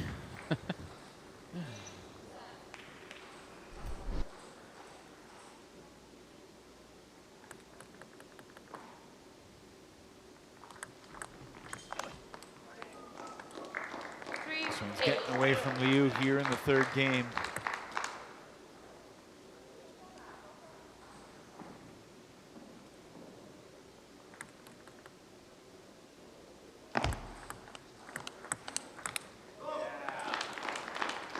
When these two players met in November, all 3 games were decided by 3 points or less. Koyo took 2 out of 3. Games have not been as tight this time around, but it's looking like the same overall result, with Kanamitsu 1 point away from claiming 2 more points for the Revolution. 4-10.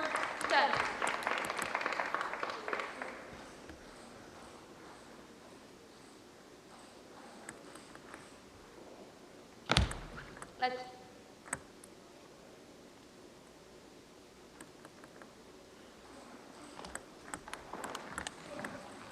An edge ball winner.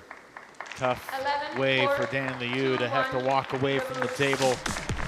But Kanamitsu had a comfortable lead anyway. Takes game 1 and game 3 by the same 11-4 score. And it's a 7-5 lead for Princeton Everything's still hanging in the balance, though. Kazaku and Wong coming up. We'll chat with Koyo Kanemitsu in just a moment.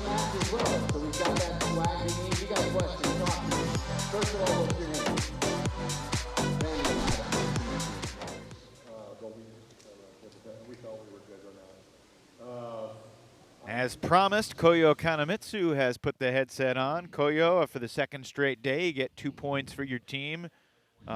Today, you dropped that middle game. What changed in game 3 as you clearly got back on track and won convincingly?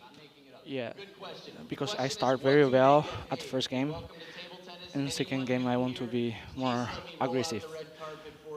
But some returns I get irregular. Then I was a little bit large, and my forehand performance was many goes net under the net. So during the game, sometimes I don't know what to do. But in last game, yeah, I try to get back. And playing against someone like Dan, obviously yesterday you played with Benjamin, and some of his balls were a little bit slow and uncomfortable for you. Did you feel a little bit better against Dan and his speed with the ball? No, actually this time what he plays, he tried to catch every ball back. So, and not easy if I miss a lot myself. So, yeah, it was. Yeah. Koyo, there's one more singles match and then the Golden Game. What will you do between now and the start of the Golden Game to stay ready? I think Red Bull. Yeah, take rest and cheer my teammate. Yeah. Keeping it simple. Yeah. Thanks for joining us. Congrats on the win today. Yeah. So Koyo gets 2 out of 3, perhaps going to get an energy drink. Does like a Red Bull. Kazaku versus Wong. Kazaku needs a 3-0 sweep to give Chicago the lead going into the Golden Game. Jinshin Wong, with just 1 point out of the 3, would give his team the lead. If somehow Wong could sweep, he would give his team the maximum 5-point lead, which has been a better than 90% proposition this year. You take a 5-0 lead going into the Golden Game, but this is the first matchup in Major League Table Tennis between Kazaku and Wong. What do you think will be the big factors stylistically, Matt?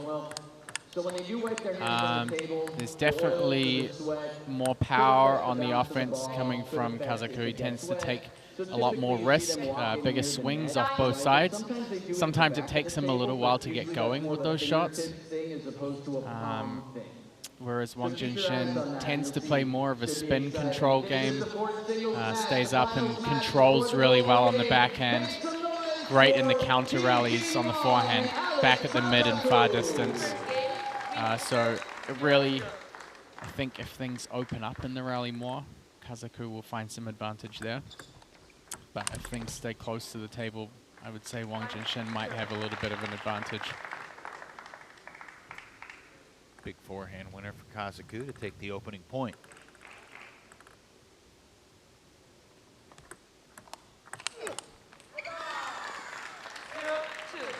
Yesterday it was Kazaku against Enzo Angles. He fell behind 2-0, but salvaged the 3rd game against Angles.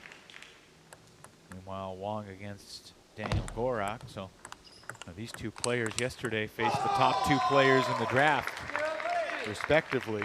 These are tough asks the first day of a weekend. Oh, yeah.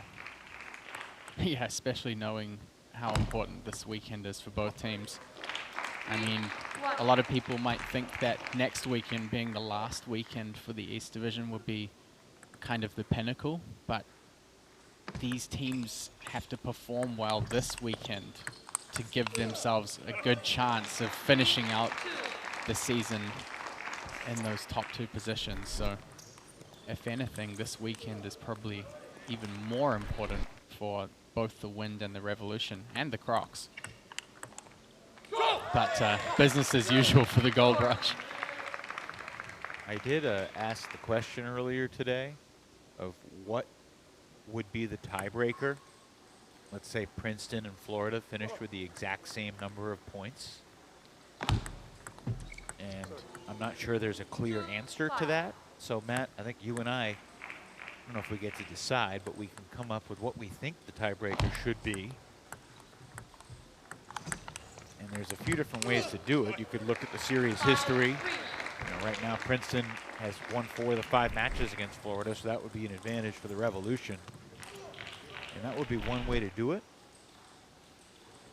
I don't know if this is logistically possible with travel and timing and schedules, but you know, let's say that there was a tie for second place at the end of the event in New Jersey a month from now. I'd say golden game, take the table, 0-0, winner of the golden. Would that be intense or what? That would be pretty amazing. For one team at least. Maybe not so much for the losing team. It would be epic theater. Lawrenceville, New Jersey is not that far from Broadway. And there's a part of me that wants that to happen now just to see. 7-5 lead for Kazaku. I mean, you just think about all the points, all the games, all the net balls and the edge balls, and you know, how crazy would it be if there is a tiebreaker scenario needed? But you look at the East right now, I mean, at this exact moment, there's only 1 point separating Princeton and Florida. You look at the top of the West Division, there's only 1 point separating Texas and the Bay Area Blasters. And that whole division is crazy tight. Yeah. 11 points separating first and fourth place. Texas has a 1 point lead over the Blasters. The Spinners are only 2 points behind the Blasters. So yeah, you and Sean are going to have fun out in Everett, Washington in a couple of weeks. I will not spend my time heckling you from afar. I promise you that. Why not? It's part of the fun. I'll enjoy your coverage. You can see the West Division standings on screen there in the bottom right. Very tightly contested race.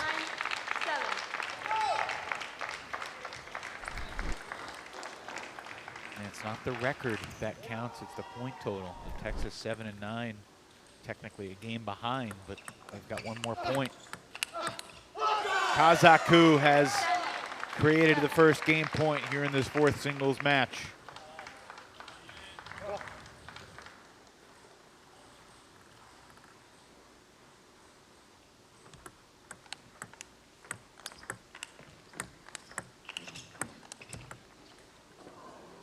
Net ball helps him out. Kazaku hasn't had too much luck with the net balls this weekend. And the golden game yesterday against Kai Jong, there was a moment to remember.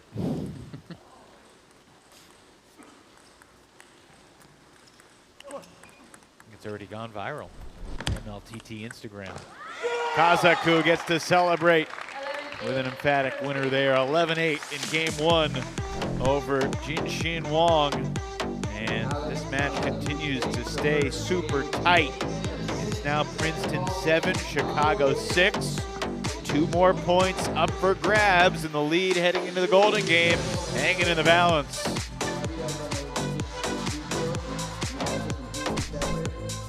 Whoa, but you're sitting so close, I feel like you guys are automatically friends. I like it. So you guys, next time you meet someone says, how do you guys know these guys? You can say, oh, Major League Table Tennis. We're just fans of MLTT. Go into the story, let's start with you. You're very excited. How did you find out about today?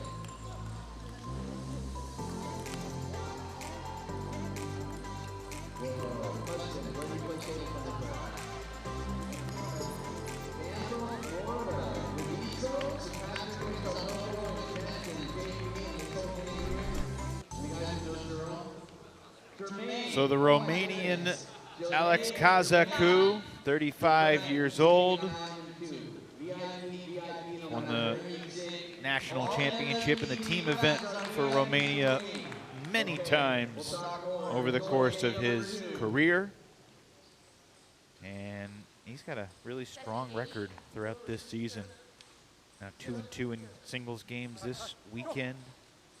He's 25 and 18 in singles games for the season. He's been a consistent contributor for Chicago. The issue for Chicago has not been their singles success. They have held their own. Very true. Match in, match out. That is an authoritative winner. Yeah, he's good at those. Look at this. Sees it, drills it.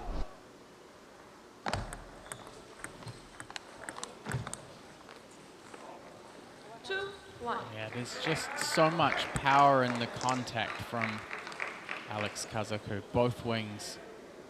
The amount of direct power he builds up into the ball is pretty impressive when it hits the table, of course, first and foremost.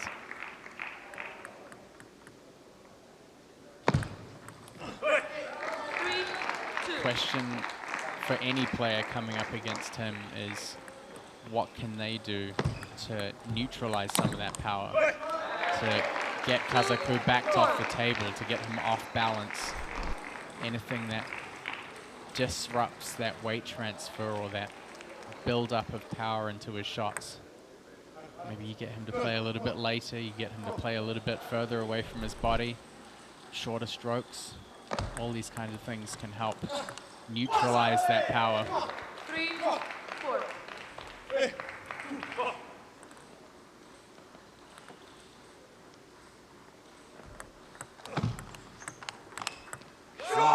Great angle. 4, 4.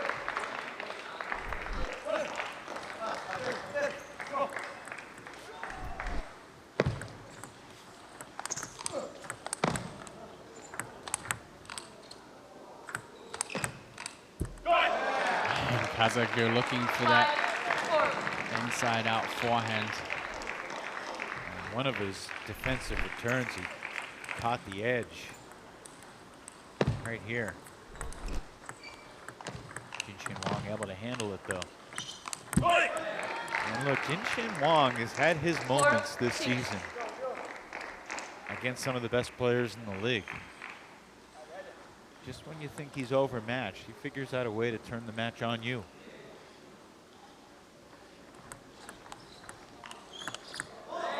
Just like that. 4, 7. Textbook stuff from Jinshin Wang. Former US Open men's singles champion. Beat a fairly notable Romanian table tennis player in that final as well. 7, 5. Back in 2015. Were you there? I was at the event, but I wasn't at the final. I actually left and flew to China. I was in China for just over a month after playing that US Open. So yeah, wasn't there for the final, but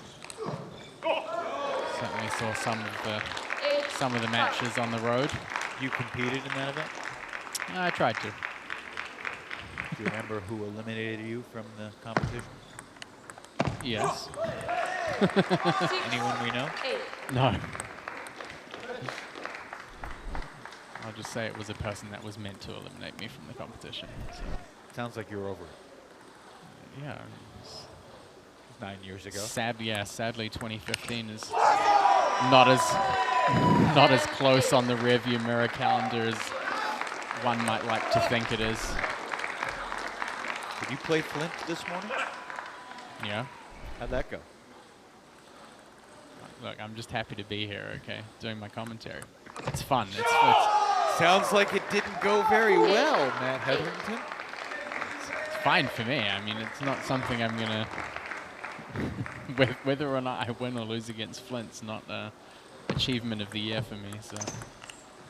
Yeah, I do enjoy coming out here early in the morning before the matches and playing with Flint and Andre and Roger from the Revolution team and Ryan from the operations and logistics.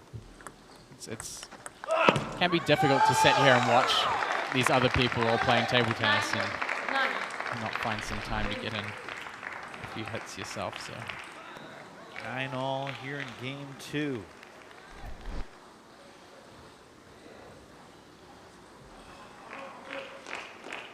Kazaku's got the serve.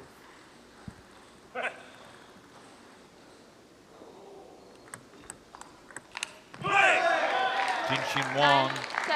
has the game point. Certainly been a player in a little bit more control.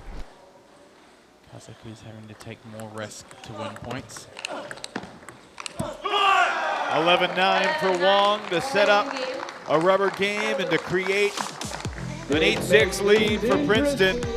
Revolution will have the lead going into the Golden Game, and we know how important that has been.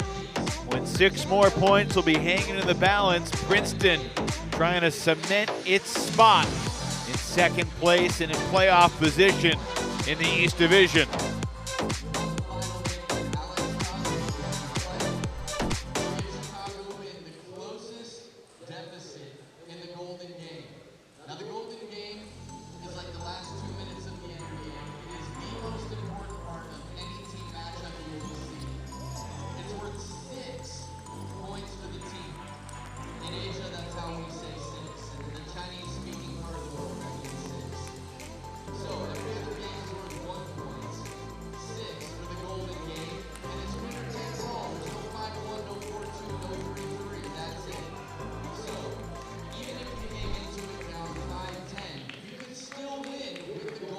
So an impressive job by Jinshin Wang to bounce back from the 11-8 loss in game 1. He takes game 2, 11-9. And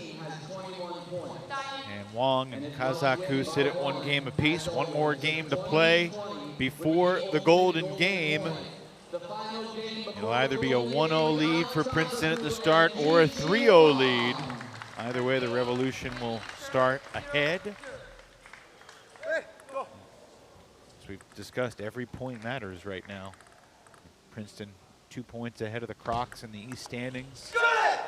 They could be as many as 9 points ahead of the Crocs. And really putting the pressure on Florida as they take the table against Carolina tonight. If Jinshin Wang could win this and Princeton can hold serve in the Golden Game. 0-2.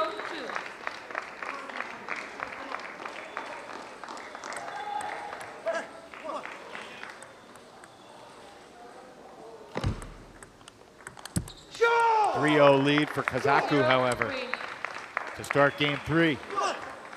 This is the second time this weekend that he's been in the position of kind of keeping the wind alive and keeping them afloat leading into the Golden Game. We've seen Jinshin Wang do that throughout the season, where he just reaches over the table and flicks it past you effortlessly.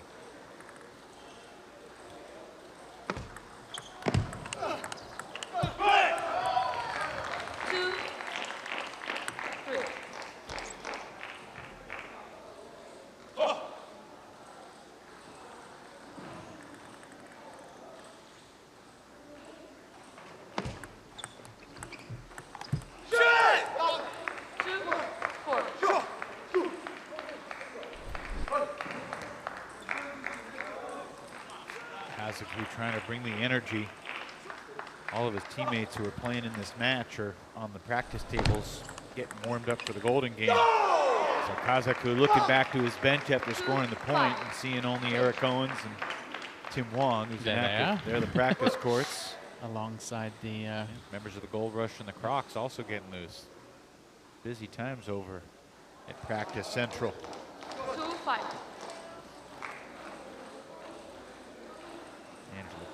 It's always staying loose. Need to see the coaches look unbelievably dialed in on these matches. 5-3.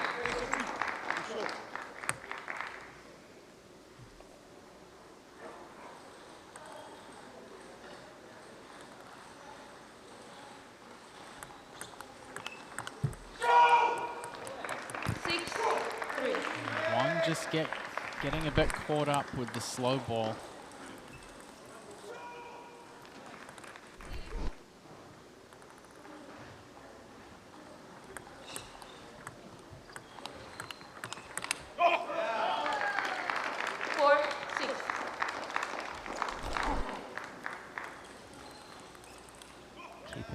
Within 2, but he'll have to do a little bit more if he wants to come out on top in this game. 5-6.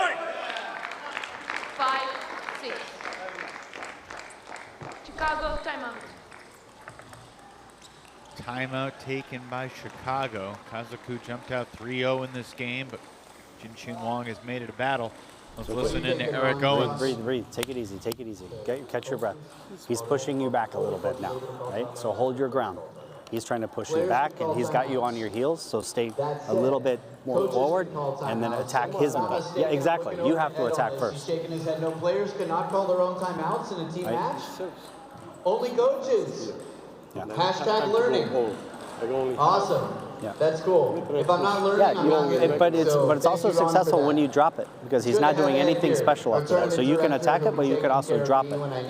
And then whenever you're dropping it and he's flicking it, you can start attacking right away. You have it. But just remember, when you attack, he's coming back over the table, so you're gonna have to attack. So get your feet ready, get ready to move. Other fun fact, I'm gonna nervously look over. No, I think I got this one.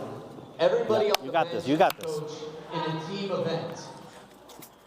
Other than that, normally you can only have one coach unless it's a mixed associations pairing, two players speaking different languages Well, from we different heard countries. from one bench. We don't know what happened for on the the other action. one. Here so, we go. Always difficult to say what's going to happen coming back from a timeout, but certainly some pretty valid points from Eric Owens as usual. Really important for Kazaku to stay up close to the table. As illustrated there, having confidence to play short and just being ready if Jinshin comes in and flicks the ball.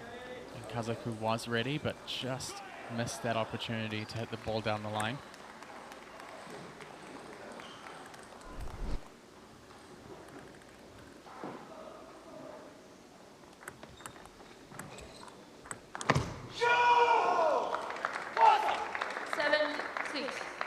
Kazaku in front 7-6.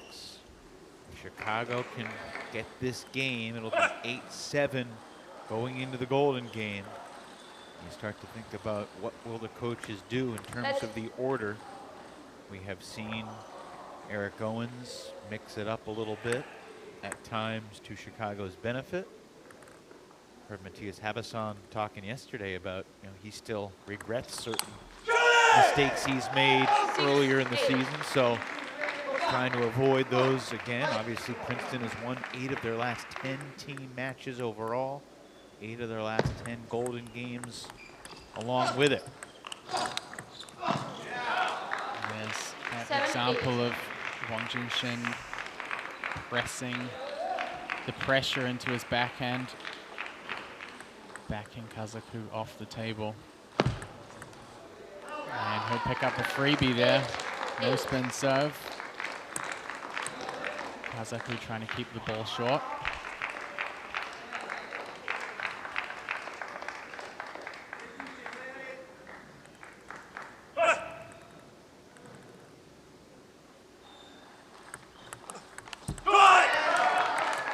Princeton into the lead here in game 3 as Jinshin Wong has fought his way back.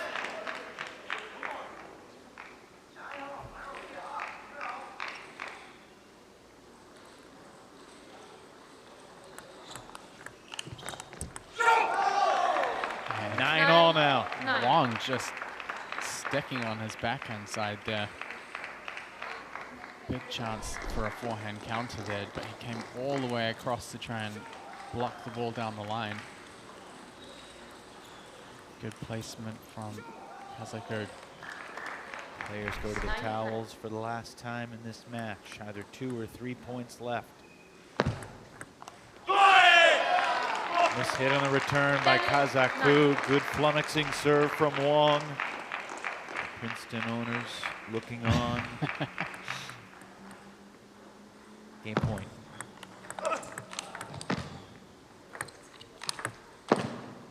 And it'll be 10-10. One more point before the Golden game, Matt, to determine whether it'll be a 1-0 lead or a 3-0 lead. It's going to be a Golden point, too. First Golden point of this team match to close out the regulation portion. Kazaku serving at 10-all. Take a deep breath, everyone. Yes, indeed. Everyone's heart skipped a beat.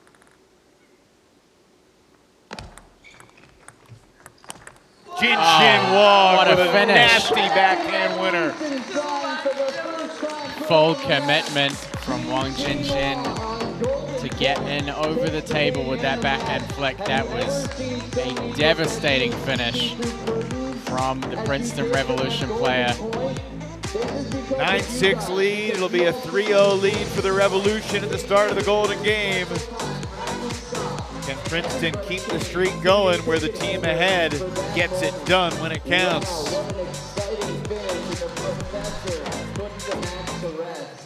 2015 U.S. Open champion Jinshin Wang looking strong. So ahead of the Golden Game, we'll take a look back at the match that was. Jishan Liang got off to a slow start.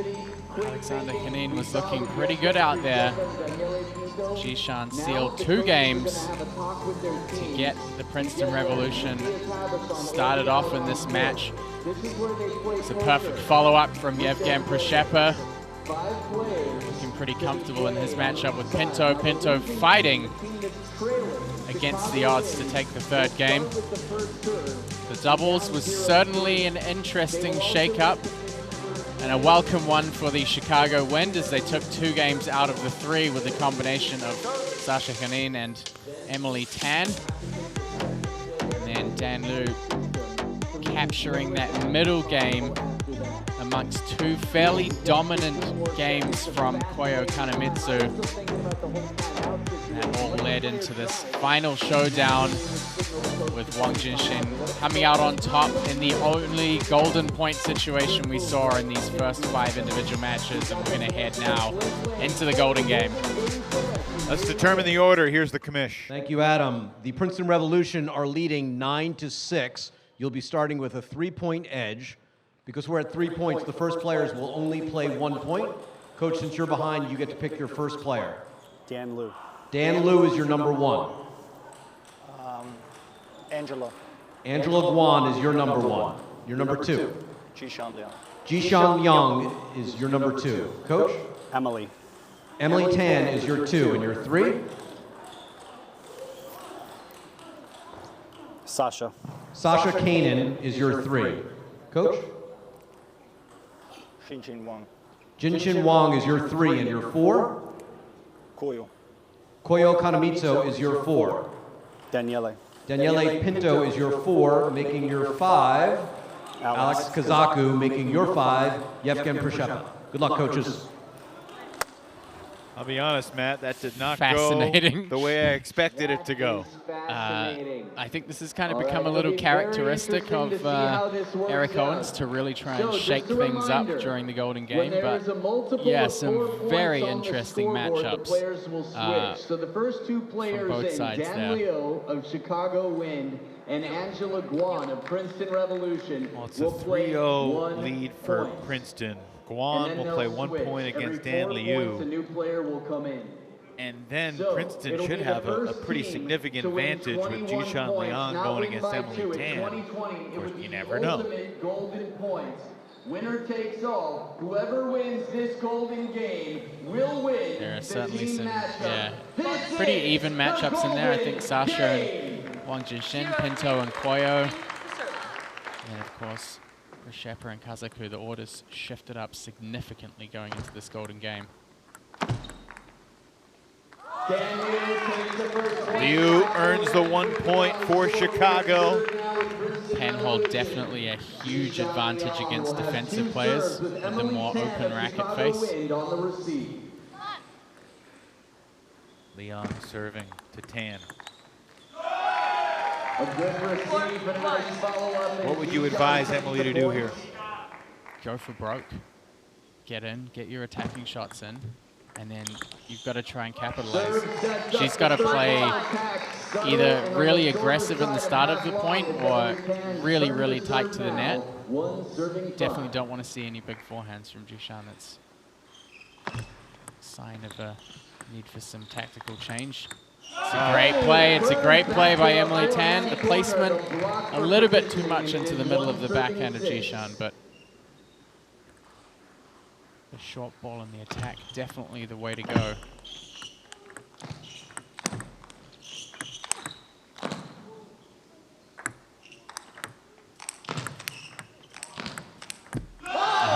Jishan figures out a way to take the point from deep in the court to complete the golden sweep. Big smile from Princeton Revolution team there. That was a battle. Emily Tan got off to a great start in that point. Highlights on social media for MLTT. 4-point sweep for Jishan Liang. Gives Princeton a 7-1 lead. Ball in the court there. MLTT squad all over it. 7 serving 1 the professor.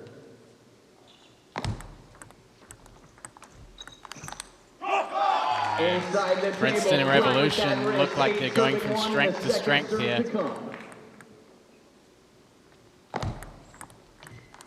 Oh my goodness, around the net post. No.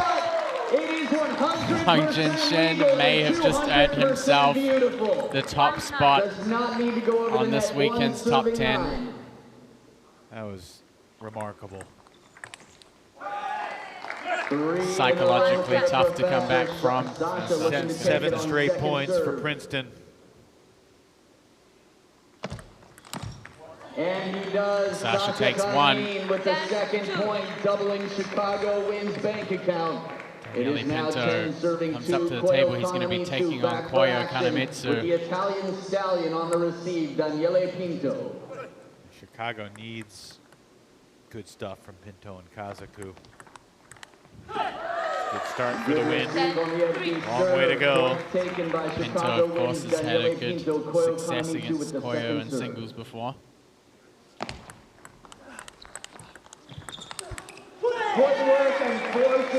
2 straight for Daniele, 3 straight for Chicago.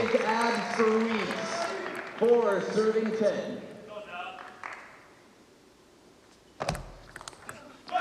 Koyo responds.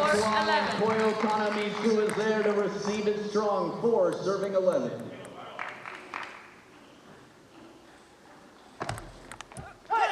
Pinto earns 3 out of 4 for Chicago. That's the start of the comeback, perhaps. Just the seed you need to cultivate. It's a light breeze. Yes, it is. A light breeze for see if the wind picks up, literally and metaphorically. Kazaku versus Przeszepa. Yevgen takes the table with a 6-point lead.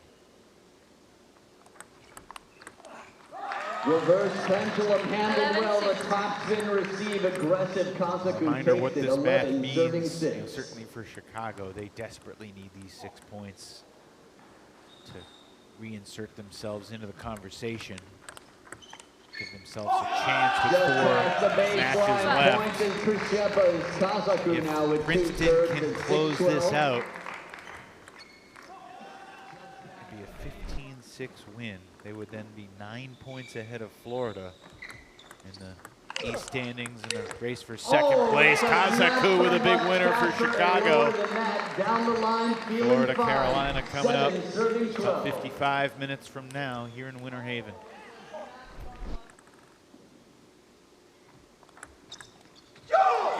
Kazaku, 3 out of 4 over Przeszepa. And now Dan Liu against Angela Guan. And look, there's a roadmap here. If Dan Liu can roll, we could be tied 12-12. Frankly, that's what Chicago needs. What Angela can do against Liu. Smashes that one long. With the defensive side of the racket, but it carries long. 12 serving 9.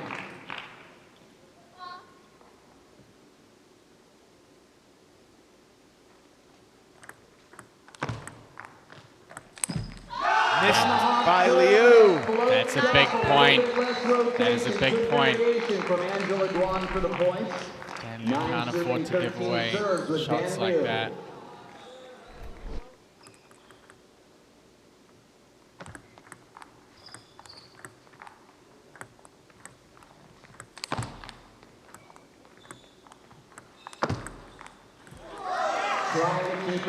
Liu's taken 2 of the first 3. This is a huge one here to get back within 2. Emily Tan and Jishan Liang are up next. We know Liang has a considerable advantage in that matchup.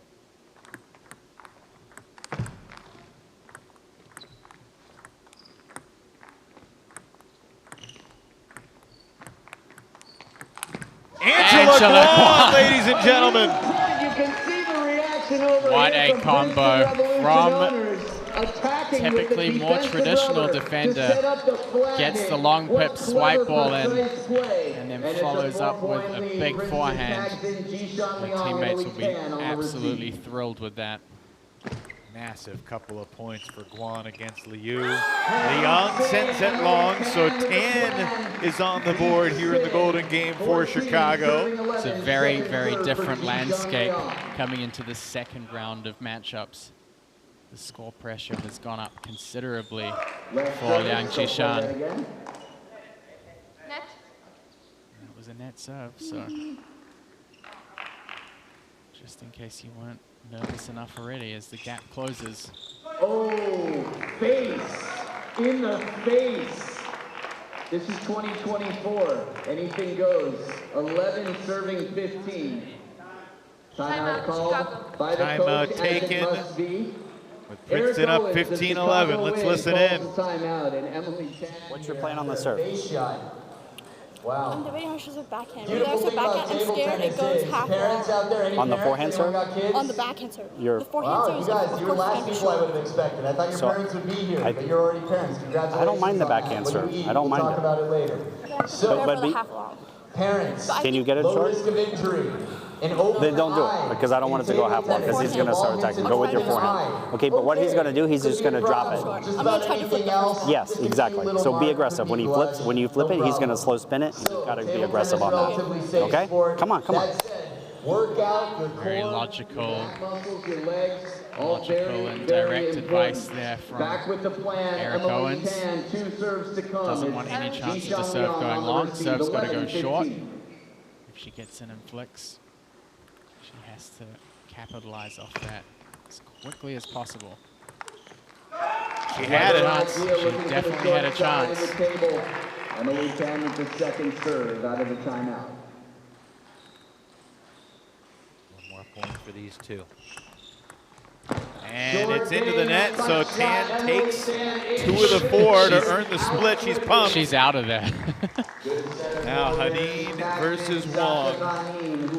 Locks in the point and she's gone from the table. She wants off out of the pressure zone. You feel like Haneen needs at least 3 out of 4 here. Oh yeah. Chicago a chance. Yep. And you get the net ball from Wong. Sasha bringing it in like a tornado for the win. 16 serving 13. Pressure is mounting in the Princeton Revolution. Awkward ball, clever play from Jin Wong, changing the pace and playing it deep to the Princeton trying to backhand. make it Sasha 9 with 2 wins serves. in their last 11 Golden Games after they started the season 1-6. Idea clever, Wide but the serve from was Wong well at played. 17-14. 17, Sasha's One more second point for serve. these two, and then it'll be Pinto and Koyo. Haneen does get 3 out of 4. It's a 2-point game. Pinto versus Koyo with the pressure mounting. Tough spot. Princeton Revolution have got to ask themselves, is Koyo the man that they want here at this stage of the Golden Game? Can he handle the pressure and raise the bar? Well, there's the answer for the first point. Half long to the forehand, all about that baseline plate. Chicago can get there. It would be Dan Liu versus Angela Guan for the ultimate golden point at 20 apiece. Yeah, Pinto's got to dig deep here. But this one needs a little bit more room. Back within 2. Daniele's got the serve on his paddle. Timeout Princeton. Let Daniele think about it a little bit. Now you just wait for this long.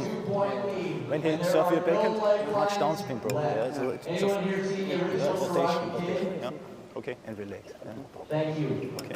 Okay. Just wait for the service. A little bit more back. Wait for the service. And then you play. Koyo needs to try and get things together here. He's got Proshepa backing him up. It's fun. You know, to our left, we got members of the Carolina Gold Rush. To our right, we got members of the Florida Crocs. Everybody on their feet. I'm not going to reference Kenny Rogers. Miss hit by Pinto, and Koyo puts Princeton back up by 3. Daniele with his second serve at 16-19 now. Pinto's got to have it here. Went with a deep serve, but Kanamitsu was ready for it, and he takes Princeton to the brink of victory. With a magic ball, a crystal ball sees the future and plays it to set up 4 golden game points. Yevgen Prishepa with the serve at 20-16 to Alex in a position where Kazaku. he must clean sweep here. Yeah. Prishepa knows he just needs 1 more point. Let serve.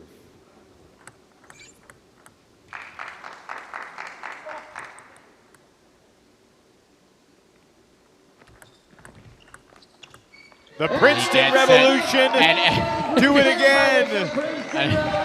A very ironic barrier placement from one of the Princeton owners, Andre. A good margin here to make their case for second place. Gently moves the barrier aside. Nail-biting finish. Well, he expected it all along as the Revolution taken 21-16. Matthias Habason's team you guys will have a chance to get has been the story of the league here in the second half of the season, from 1-6 to now 9 wins in their last 11 matches. And for the moment, they are 9 points ahead of the Florida Crocs in the race for the last playoff spot. That puts a ton of pressure on Florida going up against the best team in the league later on this evening.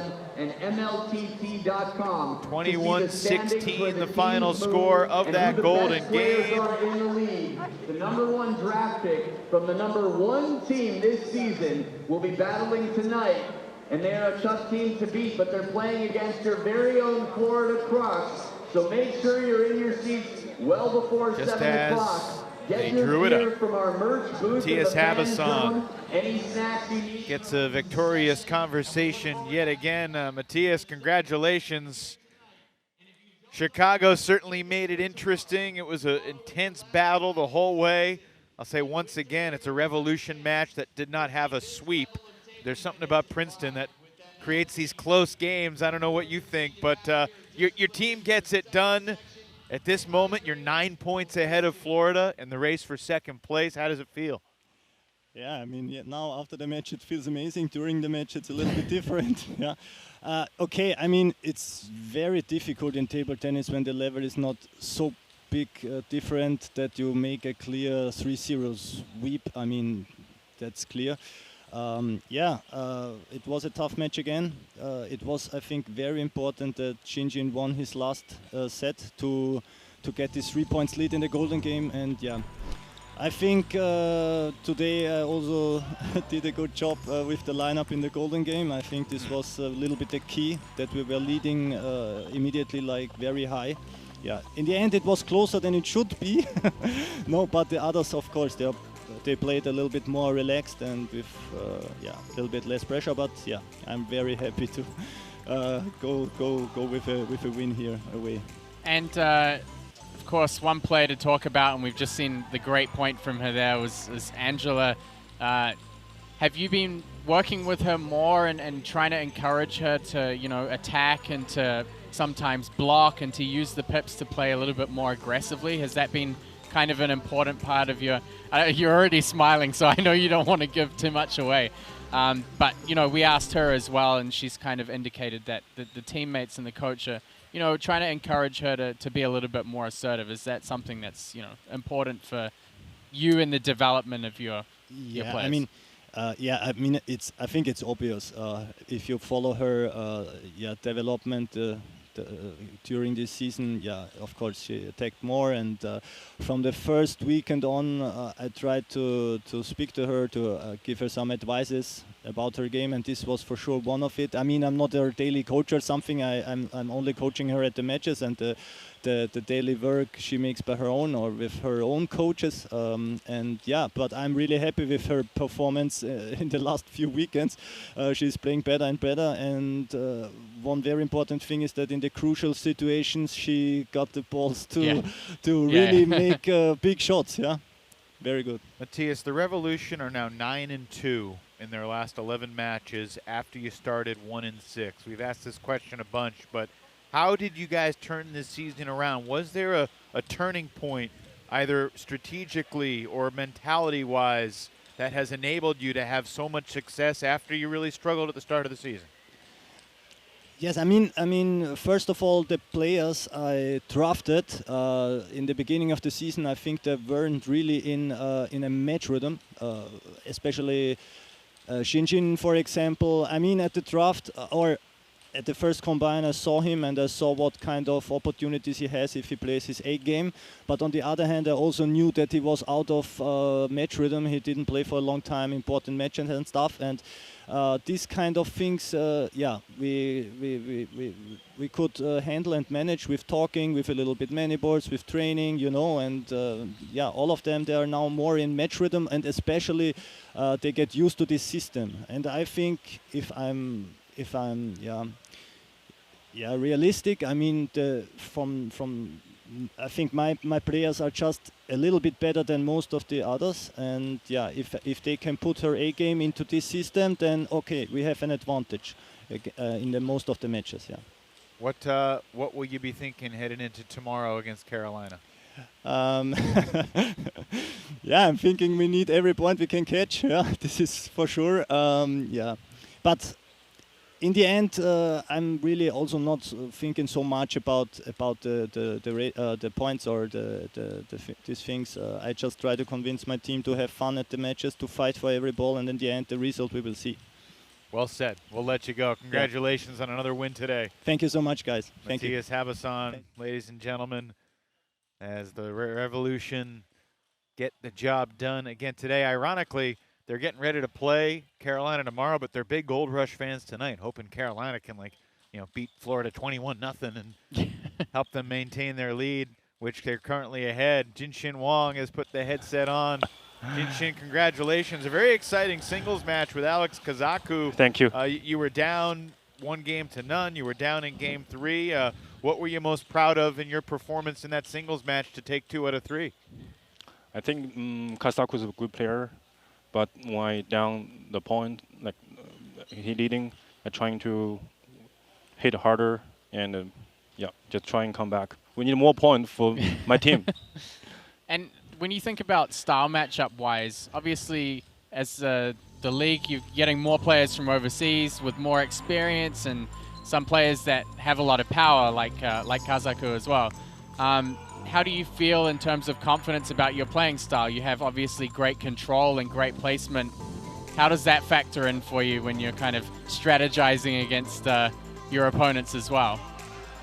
I think he doesn't like my spin, so I try to use spin and short ball control him. I don't want to go every ball long. He'd kill me. Yeah. For you, I mean, we were just talking to Matthias about how you kind of had to work your way into your top form over the course of the season. I know it's been a crazy year for you. The birth of your son, you lost your mother. Condolences on that. We missed you last month in Broward County. But for you, to see the turnaround that this team has made from obviously the struggles the first couple months to where you are now in potential playoff position, what do you attribute that turnaround to? I think just keep focused. My team always support me. Yeah, we just keep focused, and life still need going forward. Right. Keeping it simple. Well said. Thoughts about facing Carolina tomorrow, Jinshin? Yeah, I'm ready. All right. We'll Thank let you go. Congratulations on the win today. Thank you. Thank you. They're ready, Matt. We'll see if that's true, but they were ready today, and now the East Division standings. It's hard to imagine. Princeton at one point was 1-6, and now they're 10-8, and basically putting a lot of pressure on Florida right now. With the Crocs falling short in the Golden Game yesterday against the Revolution, And Princeton's 15-6 win to start this Saturday doubleheader. We've had a change in the playoff race in the I'm gonna East. say a change in the wind.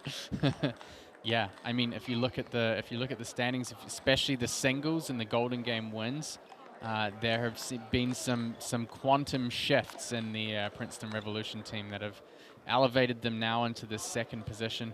Obviously, there's some pressure on the Florida Crocs. They're playing here at home again for the second month in a row, and they need to raise the bar if they want to stay in contention for the playoffs. Then there's some work to be done for the Florida Crocs tonight and tomorrow.